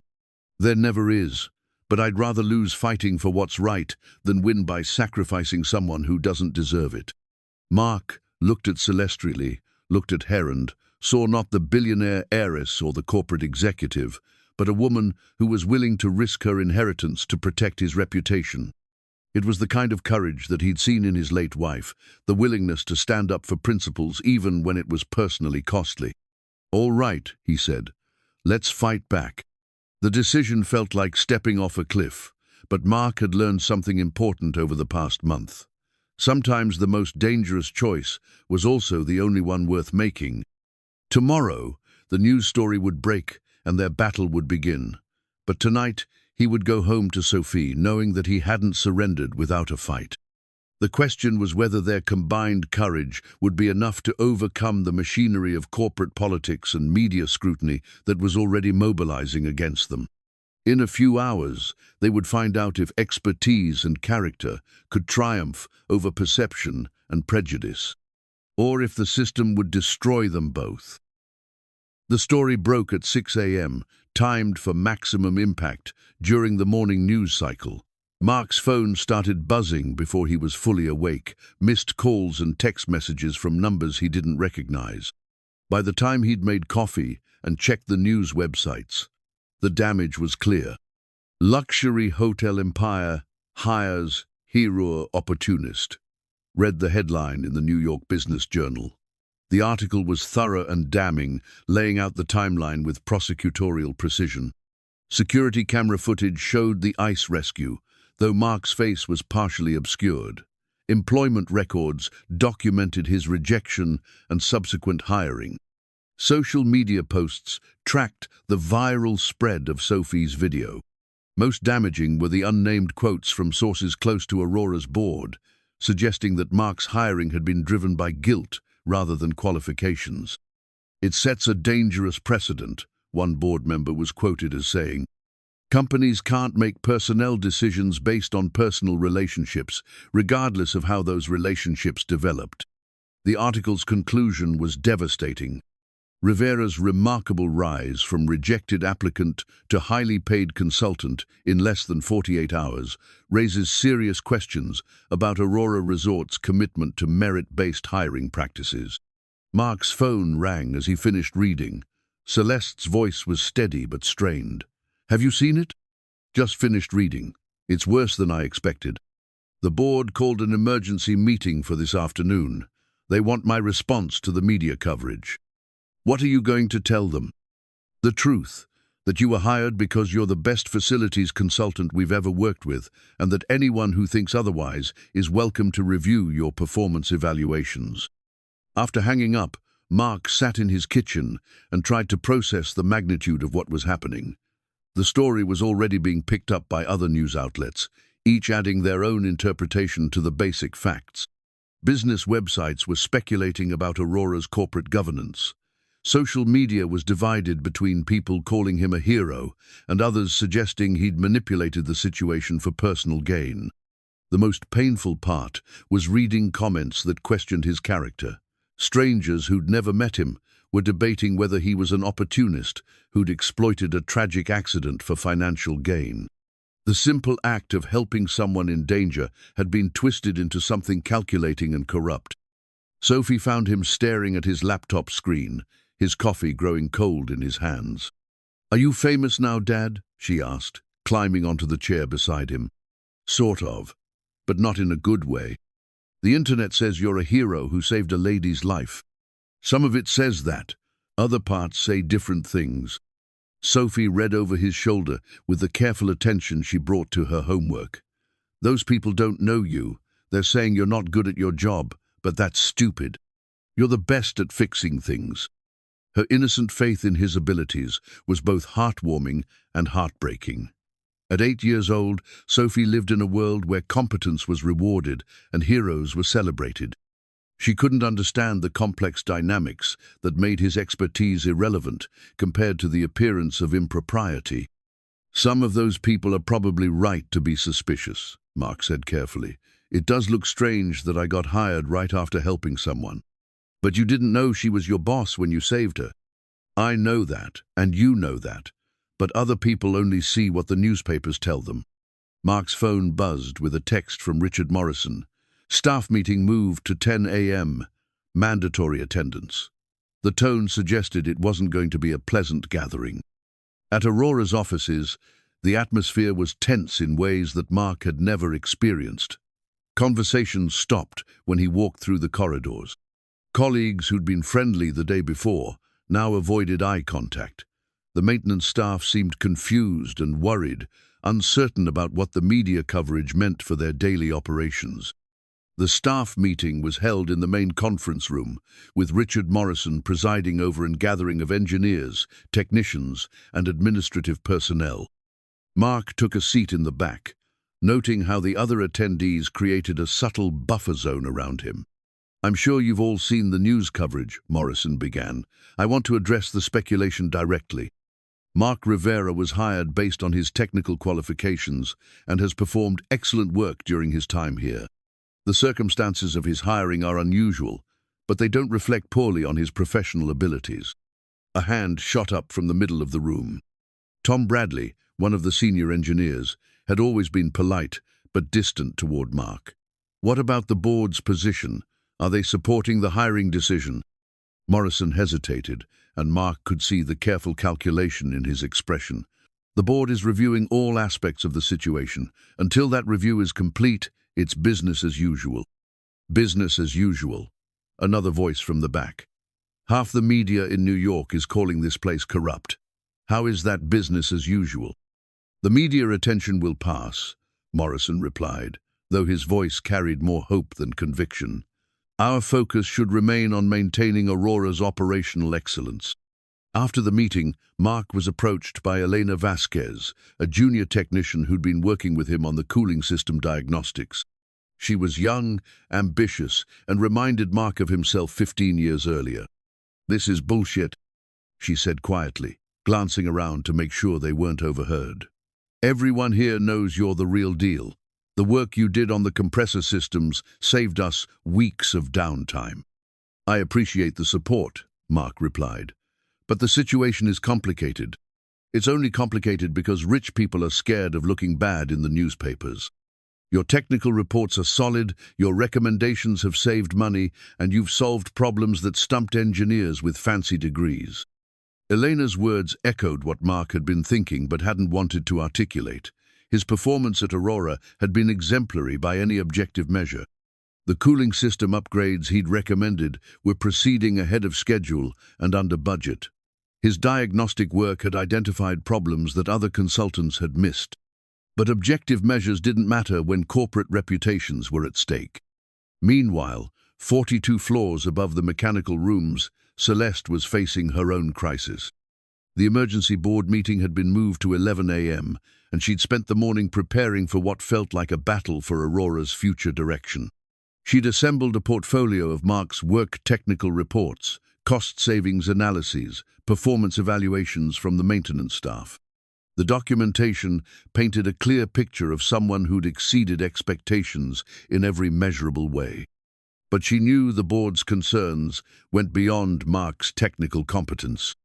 They were worried about precedent, about the message it would send if Aurora appeared to make personnel decisions based on personal relationships rather than corporate protocols.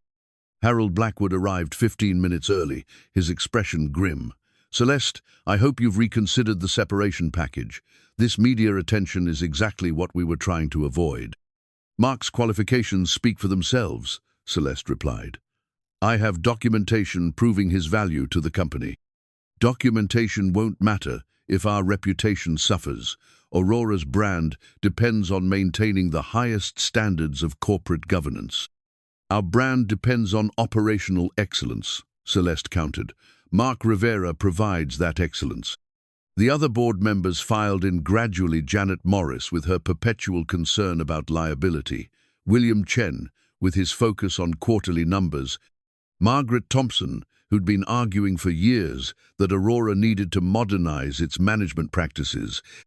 The meeting began with a presentation of the media coverage, projected onto the conference room's large screen.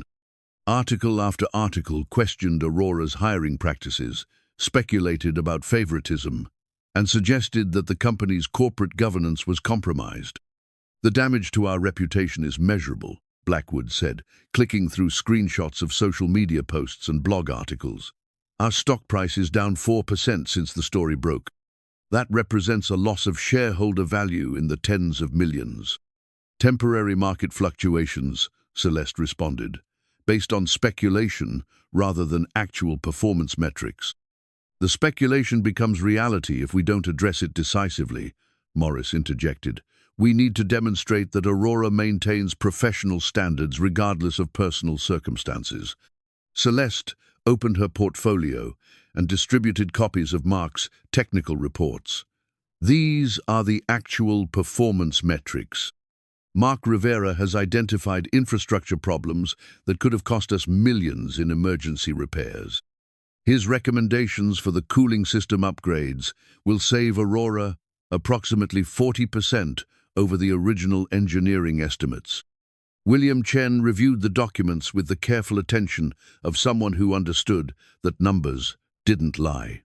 "These savings are significant," he admitted, "but the optics remain problematic." "Since when do we make personnel decisions based on optics rather than results?" Celeste asked. "Since we became a publicly traded company with fiduciary responsibilities to shareholders," Blackwood replied. "Personal feelings can't override corporate governance." The accusation hung in the air like a challenge. Celeste realized that the board's concerns weren't just about Marc's hiring, they were about her judgment, her ability to separate personal considerations from business decisions. "This isn't about personal feelings," she said carefully. "It's about recognizing talent, regardless of conventional credentials." "Talent that you discovered after he saved your life," Morris pointed out. "The sequence matters, Celeste. It creates the appearance of favoritism. The sequence is irrelevant to his qualifications. Would you prefer that I continue ignoring exceptional expertise because it doesn't come with an Ivy League degree?" Margaret Thompson, who'd been silent through most of the discussion, finally spoke up. "What exactly are you proposing, Celeste? That we ignore the media coverage and continue as if nothing happened?" "I'm proposing that we defend our personnel decisions based on merit rather than public relations concerns. Marc Rivera is the most qualified facilities consultant we've ever employed. The fact that I met him under unusual circumstances doesn't change his professional abilities." The debate continued for another hour, with board members raising concerns about liability, precedent, and corporate image. Celeste defended each point with the documentation she'd prepared, but she could see that the fundamental issue wasn't Marc's qualifications, it was the board's perception that she'd compromised her objectivity. Finally, Blackwood called for a vote. I move that Aurora Resorts terminate Marc Rivera's consulting contract immediately with the previously discussed severance package. All in favor? 3 hands went up: Blackwood, Morris, and Chen. Thompson abstained. The motion failed by 1 vote, requiring Celeste's tie-breaking decision as board chairman. I vote against the motion, Celeste said firmly. Marc Rivera's contract remains in effect. The room fell silent. Board members exchanged glances that suggested this wouldn't be the end of the discussion. Then I call for a vote of no confidence in the current CEO, Blackwood said. Aurora Resorts needs leadership that prioritizes corporate governance over personal relationships. The second vote was closer, 4 in favor of the no-confidence motion, with only Thompson supporting Celeste's position.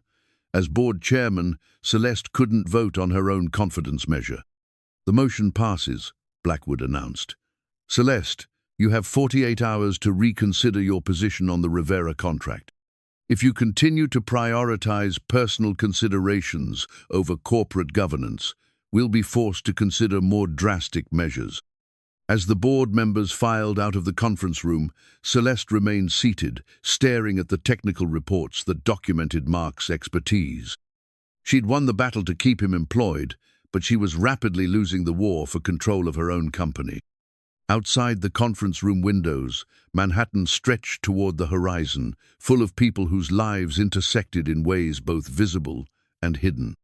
Somewhere in that vast network of human activity, Marc Rivera was working in the mechanical spaces of Aurora's flagship property, maintaining the systems that made luxury possible for guests who would never know his name. In 48 hours, both of their professional lives might be over. But for now, they still had a chance to prove that expertise mattered more than appearances, that character counted for more than credentials, and that sometimes the most important battles were worth fighting, even when victory seemed impossible. The question was whether 2 days would be enough time to save everything they'd built together, or if the forces arrayed against them were simply too powerful to overcome. The charity gala was supposed to be Aurora's crown jewel event of the year, 500 of New York's most influential people gathering to support children's hospital research, while showcasing the hotel's commitment to people gathering, luxury, and social responsibility. Celeste had been planning it for months, viewing it as an opportunity to demonstrate Aurora's values and strengthen relationships with key stakeholders. Now, as she stood in the ballroom reviewing final preparations, the gala felt more like a test of survival. The past 48 hours had been a whirlwind of media attention, board pressure, and difficult decisions. 3 major donors had called to express concerns about Aurora's management issues. 2 board members had leaked additional details to journalists, ensuring that the controversy remained front-page news. The Weather Service is updating their warnings, Patricia said, approaching with a tablet displaying the latest meteorological data. They're calling it a historic cold front. Temperatures could drop to -15 degrees tonight. Celeste studied the forecast with growing concern. October, blizzards were rare in New York, but not unheard of. What worried her was the strain that extreme weather would place on Aurora's aging mechanical systems, the same systems that Marc had been working to upgrade. Have facilities done a cold weather systems check? She asked. Richard's team completed their standard protocols this morning. All systems are operational. But Celeste knew that standard protocols might not be sufficient for the kind of extreme weather they were facing. Marc had warned her about stress points in the cooling infrastructure, places where rapid temperature changes could cause catastrophic failures. She found herself wishing she could consult with him, but Marc had been maintaining a careful distance since the board's ultimatum. They'd agreed that any appearance of collaboration would only fuel speculation about their relationship, giving Blackwood more ammunition for his campaign to remove her from leadership. The first guests began arriving at 6 p.m., their formal wear a stark contrast to the maintenance crews, still making last-minute adjustments to the ballroom's elaborate decorations. Celeste greeted each arrival with practiced charm, but she couldn't shake the feeling that she was performing on a stage that was about to collapse. By 7 p.m., The ballroom was full of Manhattan's elite politicians, business leaders, celebrities, and philanthropists who collectively controlled billions of dollars in wealth and influence. The evening's program included dinner, dancing, and a live auction featuring donated experiences that would raise money for pediatric cancer research. It was exactly the kind of event that Aurora specialized in hosting, the culmination of decades of reputation building and relationship management. Under normal circumstances, Celeste would have been proud of what her team had accomplished. But tonight felt different. She could see the whispered conversations, the speculative glances, the subtle signs that Aurora's recent controversy was the subject of considerable discussion among the guests. The charity gala was inadvertently becoming a referendum on her leadership and the company's values. 3 floors below the ballroom, Marc was conducting his own preparations. The extreme weather forecast had triggered protocols that required checking every critical system component, ensuring that Aurora's infrastructure could handle the stress of rapid temperature changes. He'd been working since dawn, moving through the building's mechanical spaces with the systematic thoroughness that had made him valuable to Aurora's maintenance team. Most of the systems were functioning normally, but Marc had found several concerning indicators. The main chiller units were running at higher capacity than usual, compensating for the building's increased heating demands. The refrigerant pressures in the cooling loops showed signs of stress that suggested potential problems if the temperature differential became too extreme. Most worrying was the emergency shutoff valve system that controlled refrigerant flow to the upper floors. Marc had identified this as a vulnerability weeks ago, recommending replacement of aging components that could fail under extreme pressure conditions. But the replacement work had been postponed, pending resolution of the board's review of his employment status. Now, with temperatures dropping faster than predicted, those same components were under exactly the kind of stress that Marc had warned could cause system-wide failure. He documented his concerns in a detailed report that morning, but Richard Morrison had been too busy with gala preparations to review technical assessments. The facilities team was operating under the assumption that standard cold weather protocols would be sufficient. Marc checked his phone and saw missed calls from Sophie, who was staying with their neighbor, Mrs. Chen, for the evening. He'd explained that tonight would be particularly demanding, that Aurora was hosting an important event that required all hands on deck. What he hadn't told her was that it might be his last night working for the company that had given them both a chance at a better life. At 8 p.m., the temperature outside dropped to 5 degrees below zero, 15 degrees colder than the original forecast. Marc felt the building's mechanical systems respond to the increased demand, compressors working harder to maintain comfortable temperatures for the 500 guests dancing in the ballroom above. He was monitoring pressure readings in the main chiller room when the first alarm sounded. The display panel showed a refrigerant leak in the secondary cooling loop, a hairline crack in a fitting that had been stressed beyond its design parameters. Marc shut down the affected system and rerouted cooling through backup circuits, but he knew it was only a temporary solution. The emergency shutoff valve that he'd identified as a critical vulnerability was now handling increased pressure from the backup routing.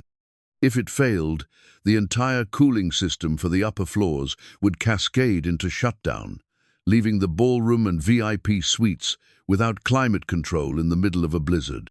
Marc called Richard Morrison, but the facilities director was managing crowd control issues in the ballroom and couldn't be reached. The standard protocol would be to wait for authorization before making major system modifications, but Marc could see that they were minutes away from a catastrophic failure. The pressure readings were climbing toward critical levels, and the emergency valve was beginning to show signs of stress. In the ballroom above, 500 of New York's most influential people were dancing and bidding on auction items, unaware that the infrastructure supporting their comfort was about to collapse. Marc made a decision that would define the rest of his career. Instead of waiting for authorization, he began the emergency procedures to manually control the refrigerant flow, bypassing the failing components and redistributing the system load. It was exactly the kind of improvised engineering that required years of experience to execute safely. One mistake could flood the building with refrigerant gas, creating a toxic hazard that would require immediate evacuation. Another mistake could destroy millions of dollars worth of equipment. But Marc had spent 15 years learning to read the signs that machines gave when they were under stress. He could hear in the compressor's rhythm that it was approaching failure. He could see in the pressure gauges that the system was minutes away from catastrophic shutdown. Working with the focused intensity that came from years of emergency repairs, Marc began rerouting refrigerant flow through manual valves that hadn't been used in years. It was dangerous work, requiring him to crawl through spaces barely large enough for his body, adjusting components by feel in areas where a single wrong move could cause explosive decompression. Above him, the charity gala continued with champagne toasts and elegant speeches about Aurora's commitment to excellence. Below him, the mechanical systems that made that excellence possible were being held together by one man's expertise and courage. As the clock moved toward 9 p.m., Marc realized that his improvised solutions weren't going to be enough. The emergency shut-off valve was failing faster than he could compensate, and the backup systems were approaching their maximum capacity. He needed help, and he needed it from someone who understood both the technical requirements and the authority to authorize emergency procedures. Someone who could make the kind of command decisions that might save Aurora's reputation or destroy it completely. Marc reached for his phone and dialed Celeste's number, knowing that calling her would probably cost him his job, but might be the only thing that could save the gala that represented everything Aurora stood for. Celeste felt her phone vibrate during the auction's climactic moment, as bidding for a week at Aurora's Swiss property reached 6 figures. She glanced at the caller ID and felt her heart skip. Marc's name on the screen during the most important public event of Aurora's year couldn't be coincidental. She stepped away from the podium, letting the auctioneer continue, while she answered in a voice barely above a whisper. "This better be urgent," she said. "We're about to lose the entire cooling system," Marc replied, his voice strained with exertion.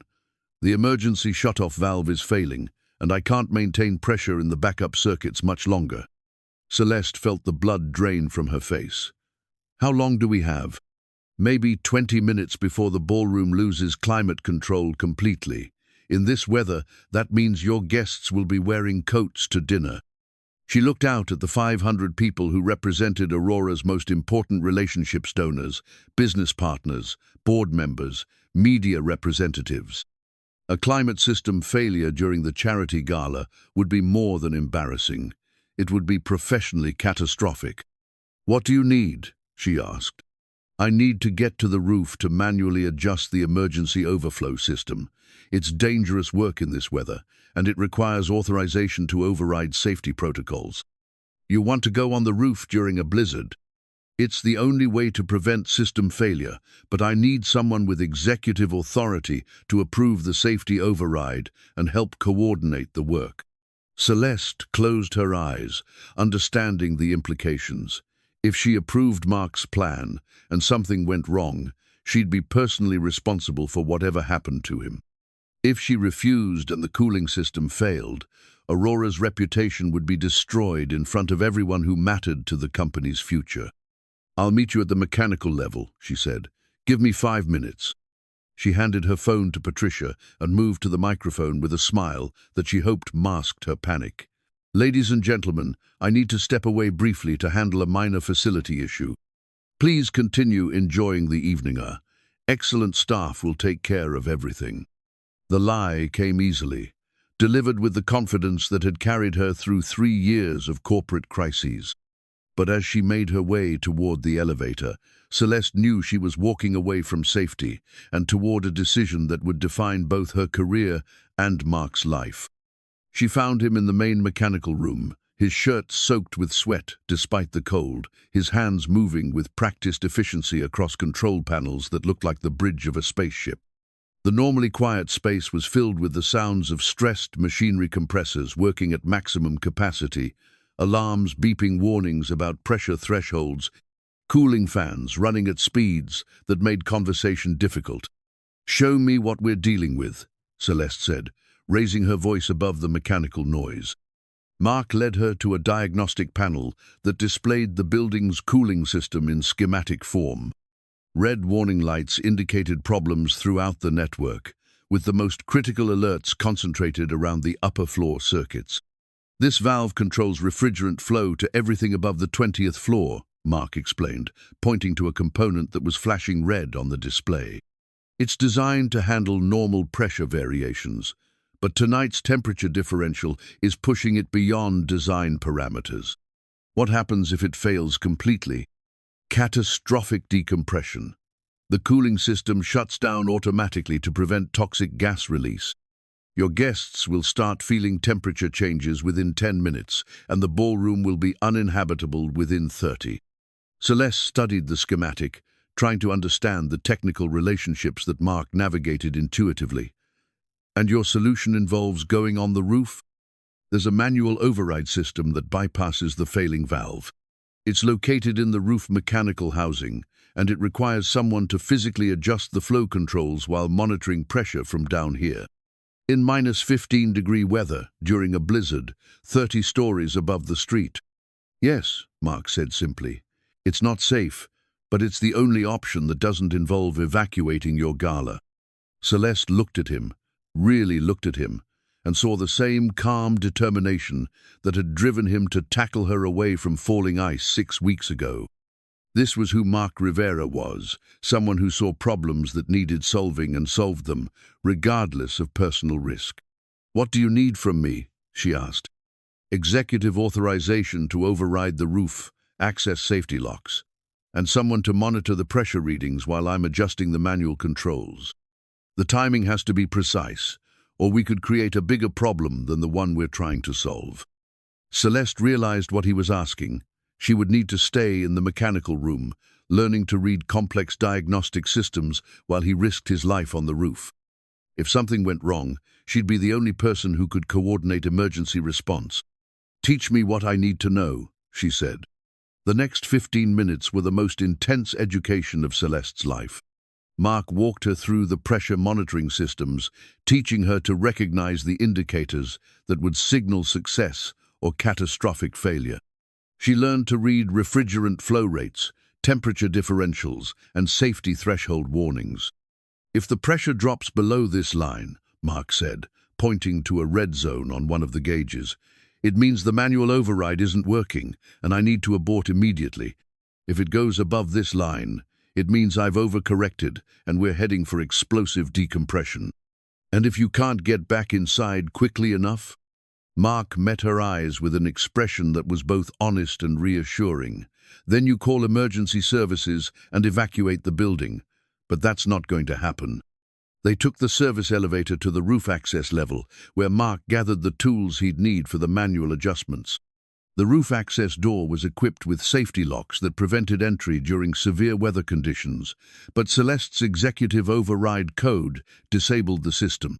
The door opened onto a rooftop that had been transformed into an Arctic landscape. Snow was falling horizontally in the wind, and the mechanical equipment was covered with ice that made every surface treacherous. The manual override controls were housed in a shelter 30 yards from the access door, across a roof surface that had become a skating rink. "Radio check," Marc said, testing the communication equipment that would keep them connected while he worked. Celeste's voice crackled through the speaker. "I can hear you clearly. Pressure readings are stable for now, but I can see them climbing." Marc made his way across the roof with careful steps, using handholds and safety cables to navigate the icy surface. The wind was strong enough to knock him off balance, and the temperature was cold enough to make his tools difficult to handle, even through insulated gloves. He reached the override housing and began the delicate work of manually adjusting refrigerant flow. Each adjustment had to be coordinated with Celeste's pressure readings, a dance of technical precision that required perfect communication and absolute trust. "Turning valve 2 degrees counterclockwise," Marc reported. "Pressure dropping.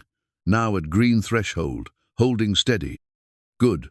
Opening bypass circuit to compensate. Pressure climbing. reaching yellow zone, still climbing, adjusting main flow control now, pressure stabilizing, back to green range. They worked together for 20 minutes, Marc making precise mechanical adjustments, while Celeste monitored their effects on the building's entire cooling system. It was the kind of collaborative problem-solving that required both technical expertise and absolute communication. Finally, Marc's voice came through the radio with relief and exhaustion. System is stable, manual override is holding, and automatic controls should be able to maintain balance from here. Celeste watched the diagnostic displays return to normal operating parameters, the red warning lights fading to green indicators of stable operation. Confirmed, all systems showing normal operation. When Marc returned to the mechanical room, his face was red with cold and his clothes were covered with snow. But his expression carried the satisfaction of someone who just prevented a disaster through skill and determination. "The gala," he asked. "Still in progress. Your guests never knew how close they came to wearing overcoats with their formal wear." They stood together in the mechanical room, surrounded by the quietly humming equipment that Marc had just saved through knowledge and courage. The crisis was over, but both of them understood that everything had changed.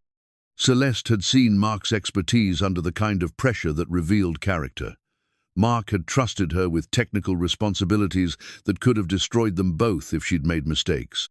They'd worked together as partners, each relying on the other's abilities, in ways that transcended their official roles. "Thank you," Celeste said simply. "You saved Aurora's reputation tonight."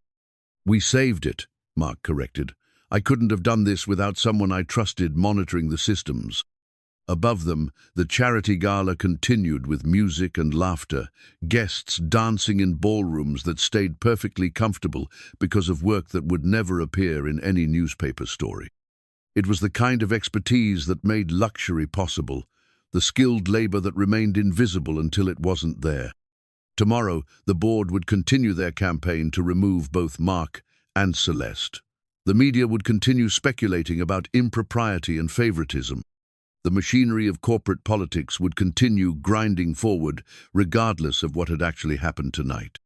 But in this moment, in a mechanical room filled with equipment that hummed with precise efficiency, two people had proven that expertise mattered more than credentials, that character counted for more than perception, and that sometimes the most important work happened when no one could see it. The question was whether the world outside would ever understand what they'd accomplished together, or if courage and competence would be sacrificed to the forces of prejudice and corporate politics. 6 months later, Marc stood in the same mechanical room where he and Celeste had prevented Aurora's cooling system failure, but everything had changed. The emergency repairs they'd improvised during the blizzard had been replaced with state-of-the-art equipment that would prevent similar crises for decades to come. The walls were lined with awards from engineering societies recognizing Aurora's innovative approach to infrastructure management. Most importantly, the nameplate beside the door now read, "Marc Rivera, Chief Facilities Engineer." The transformation hadn't happened overnight. The morning after the charity gala, Harold Blackwood had called another emergency board meeting, demanding explanations for why Celeste had disappeared during Aurora's most important social event. The story of the cooling system crisis had seemed convenient to board members looking for reasons to question her judgment. But Richard Morrison had documented everything: the weather data, the system failure warnings, the technical expertise required to prevent catastrophe. When the facilities team revealed that Marc's improvised repairs had saved Aurora from a disaster that would have made front-page news for all the wrong reasons, the narrative began to shift. "The man you wanted to fire prevented the kind of crisis that destroys companies," Morrison had told the board. "While you were worried about newspaper coverage, he was saving your reputation through actual work." The turning point came when Eleanor Patterson, Aurora's insurance director, calculated the potential liability costs of a climate system failure during the charity gala. Between emergency response costs, guest relations issues, and reputation damage, the company could have faced losses in the tens of millions. Rivera's expertise prevented a catastrophic scenario, she'd reported to the board. His quick thinking and technical knowledge saved Aurora more money in one night than most consultants generate in their entire careers. Even Harold Blackwood had been forced to acknowledge that results mattered more than appearances. The board's vote of no confidence was quietly withdrawn, replaced by a grudging recognition that sometimes unconventional hiring decisions produced exceptional outcomes. The media attention had eventually faded, replaced by new scandals and controversies that captured public imagination. But the business community had taken notice of Aurora's willingness to value expertise over credentials, leading to inquiries from other companies interested in hiring based on competence rather than pedigree. Marc's promotion to chief facilities engineer had come with a salary that finally allowed him to stop worrying about Sophie's medical expenses.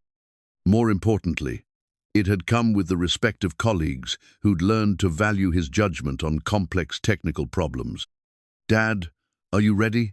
Sophie's voice echoed through the mechanical room as she bounded down the stairs from the main level.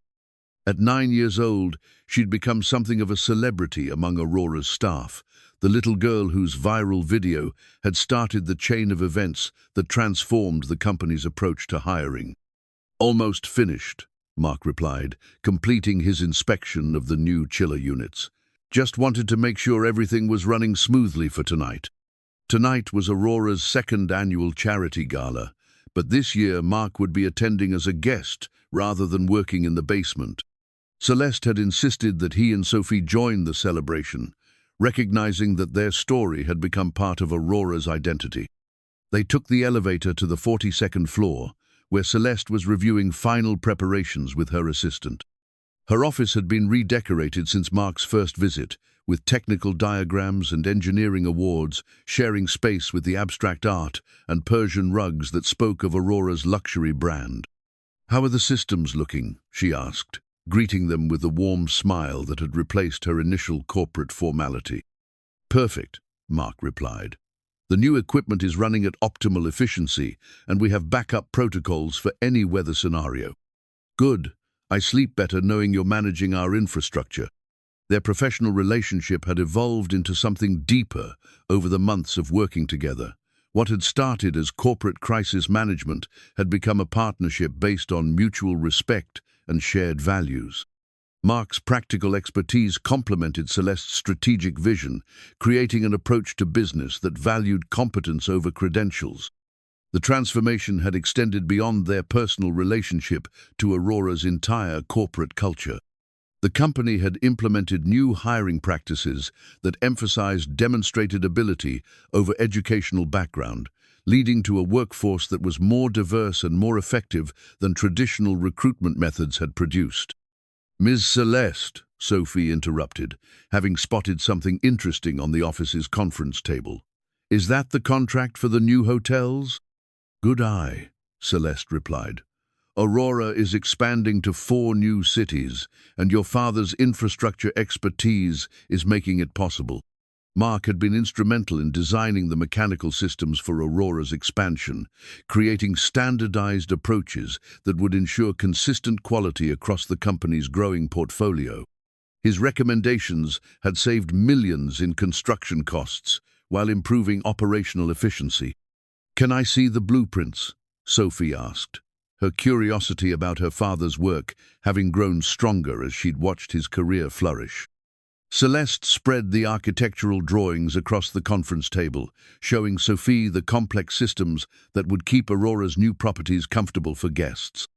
Marc found himself explaining technical concepts to his daughter in the same office where he'd once been offered a severance package to disappear quietly. "The cooling systems are like the circulatory system in your body," he said, tracing refrigerant lines on the blueprints. "They carry temperature, controlled fluid throughout the building, just like blood carries oxygen through your body." "And you designed all of this?" "I helped design it. Miss Celeste and her team make the big decisions, and I make sure the mechanical systems can support their vision." It was an accurate description of their collaboration, but it understated Marc's influence on Aurora's strategic direction. His understanding of infrastructure costs and capabilities had shaped decisions about expansion locations, property acquisitions, and long-term planning. The partnership had proven that expertise could transcend traditional corporate hierarchies when organizations were willing to value competence over conformity. As evening approached, they made their way to the ballroom where this year's charity gala was already in progress. The event was larger than the previous year, with 600 guests representing Aurora's growing influence in the hospitality industry. Marc wore his first custom-tailored suit, a far cry from the work clothes that had defined his professional identity for 15 years. But he carried the same confidence that had driven him to tackle a stranger away from falling ice. The assurance that came from knowing his work made a difference. Sophie wore a dress that she'd chosen herself, along with a small pendant that contained a piece of Marc's original dented hard hat, the artifact that had started their journey from viral video to corporate success story. "Look, Dad," she said, pointing toward the ballroom's entrance, "they have a display about us." Indeed, Aurora had created an exhibition celebrating the partnership between practical expertise and strategic vision that had become central to the company's identity. The display included Marc's original hard hat, technical drawings from the cooling system rescue, and testimonials from employees who'd benefited from Aurora's new approach to hiring. "It's strange seeing our story in a museum exhibit," Marc said. "Not strange," Celeste replied, joining them at the display. "Inspirational. You've proven that talent can be found anywhere, and that companies succeed by recognizing ability, regardless of where it comes from." The evening proceeded with speeches about Aurora's commitment to excellence and community service. When Celeste took the podium to address the gathered guests, she spoke about the importance of looking beyond conventional credentials to find exceptional people.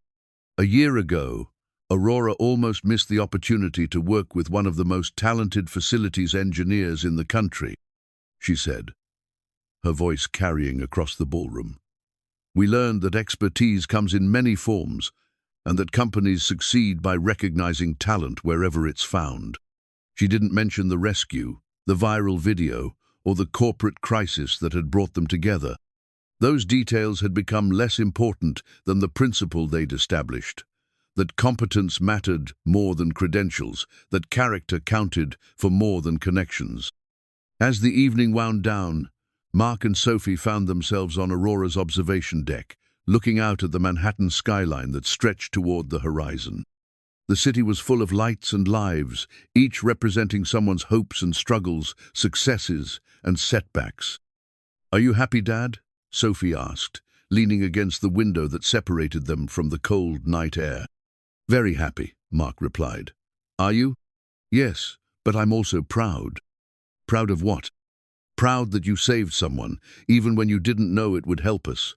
Proud that you're good at your job. Proud that you taught me that doing the right thing matters more than what other people think." Marc pulled his daughter closer, feeling the weight of everything they'd accomplished together. Their journey from unemployment to success had been unlikely and sometimes frightening, but it had taught them both that courage and competence could overcome barriers that seemed insurmountable. "You know what I'm proud of?" Marc asked. "What?" "I'm proud that you believed in me enough to make that video. Without your faith in your old dad, none of this would have happened." "It would have happened eventually," Sophie said with the confidence of a 9-year-old who'd seen her father solve problems that stumped people with fancy degrees. "Good people always find a way to help other people. It just might have taken longer." Behind them, the charity gala was winding down, guests making their way home through the city that had witnessed their transformation from strangers to partners to something approaching family. Celeste appeared beside them at the window, having changed from her formal gown into the kind of practical clothes that allowed her to check on building systems personally. "Beautiful view," she said, looking out at the skyline. "Beautiful life," Marc replied. "I never thought I'd be standing here a year ago. I never thought I'd be working with someone who could teach me as much as you have," Celeste said. "You've changed how I think about business, about people, about what really matters." They stood together in comfortable silence, three people whose lives had intersected through chance and choice, crisis and courage. The city below them continued its endless circulation of hope and ambition, dreams and disappointments. "What's next?" Sophie asked, always focused on the future. "Next, we keep doing good work," Marc said. "We keep helping people, we keep solving problems, and we keep proving that doing the right thing matters." "Next, we keep growing," Celeste added. "Aurora is expanding, and we need people who understand that excellence comes from competence, not credentials." "Next, I finish 4th grade and learn more about how cooling systems work," Sophie said, making them both laugh. As they prepared to leave, Marc took one last look around the observation deck that had become a symbol of how far they'd traveled together. A year ago, he'd been an unemployed technician facing financial ruin. Tonight, he was Aurora's chief facilities engineer, with a salary that provided security and work that provided meaning. But the most important transformation had been personal. He'd learned that his expertise had value beyond what he'd imagined, that his character mattered more than his credentials, and that sometimes the most important opportunities came disguised as crises. The elevator carried them down through 42 floors of luxury that Marc now helped maintain, through spaces where his work made comfort and elegance possible for guests who might never know his name. It was the kind of invisible expertise that kept the world running smoothly, the skilled labor that remained unnoticed until it wasn't there. At street level, they stepped out into the same Manhattan night where everything had started. The sidewalk where Marc had saved Celeste from falling ice was clear now, the danger long past. But the consequences of that moment continued to ripple through their lives. "Thank you," Celeste said as they prepared to part ways. "For what?" Marc asked. "For being exactly who you are, for proving that heroes come in all forms, and that companies succeed by recognizing character rather than credentials." Marc walked home to Queens with Sophie, carrying the satisfaction that came from work well done and a life well lived. The apartment that had once felt cramped and temporary now felt like home, a launching pad for whatever adventures the future might bring. The framed photograph of Carmen still sat on the kitchen table, but now it was surrounded by evidence of the life Marc and Sophie had built together.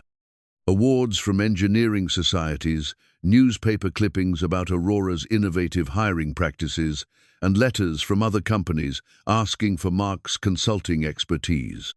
"Mama would be proud," Sophie said, looking at the photograph as she prepared for bed. "Yes," Marc agreed. "She always said that good things happen to good people, even when it takes time."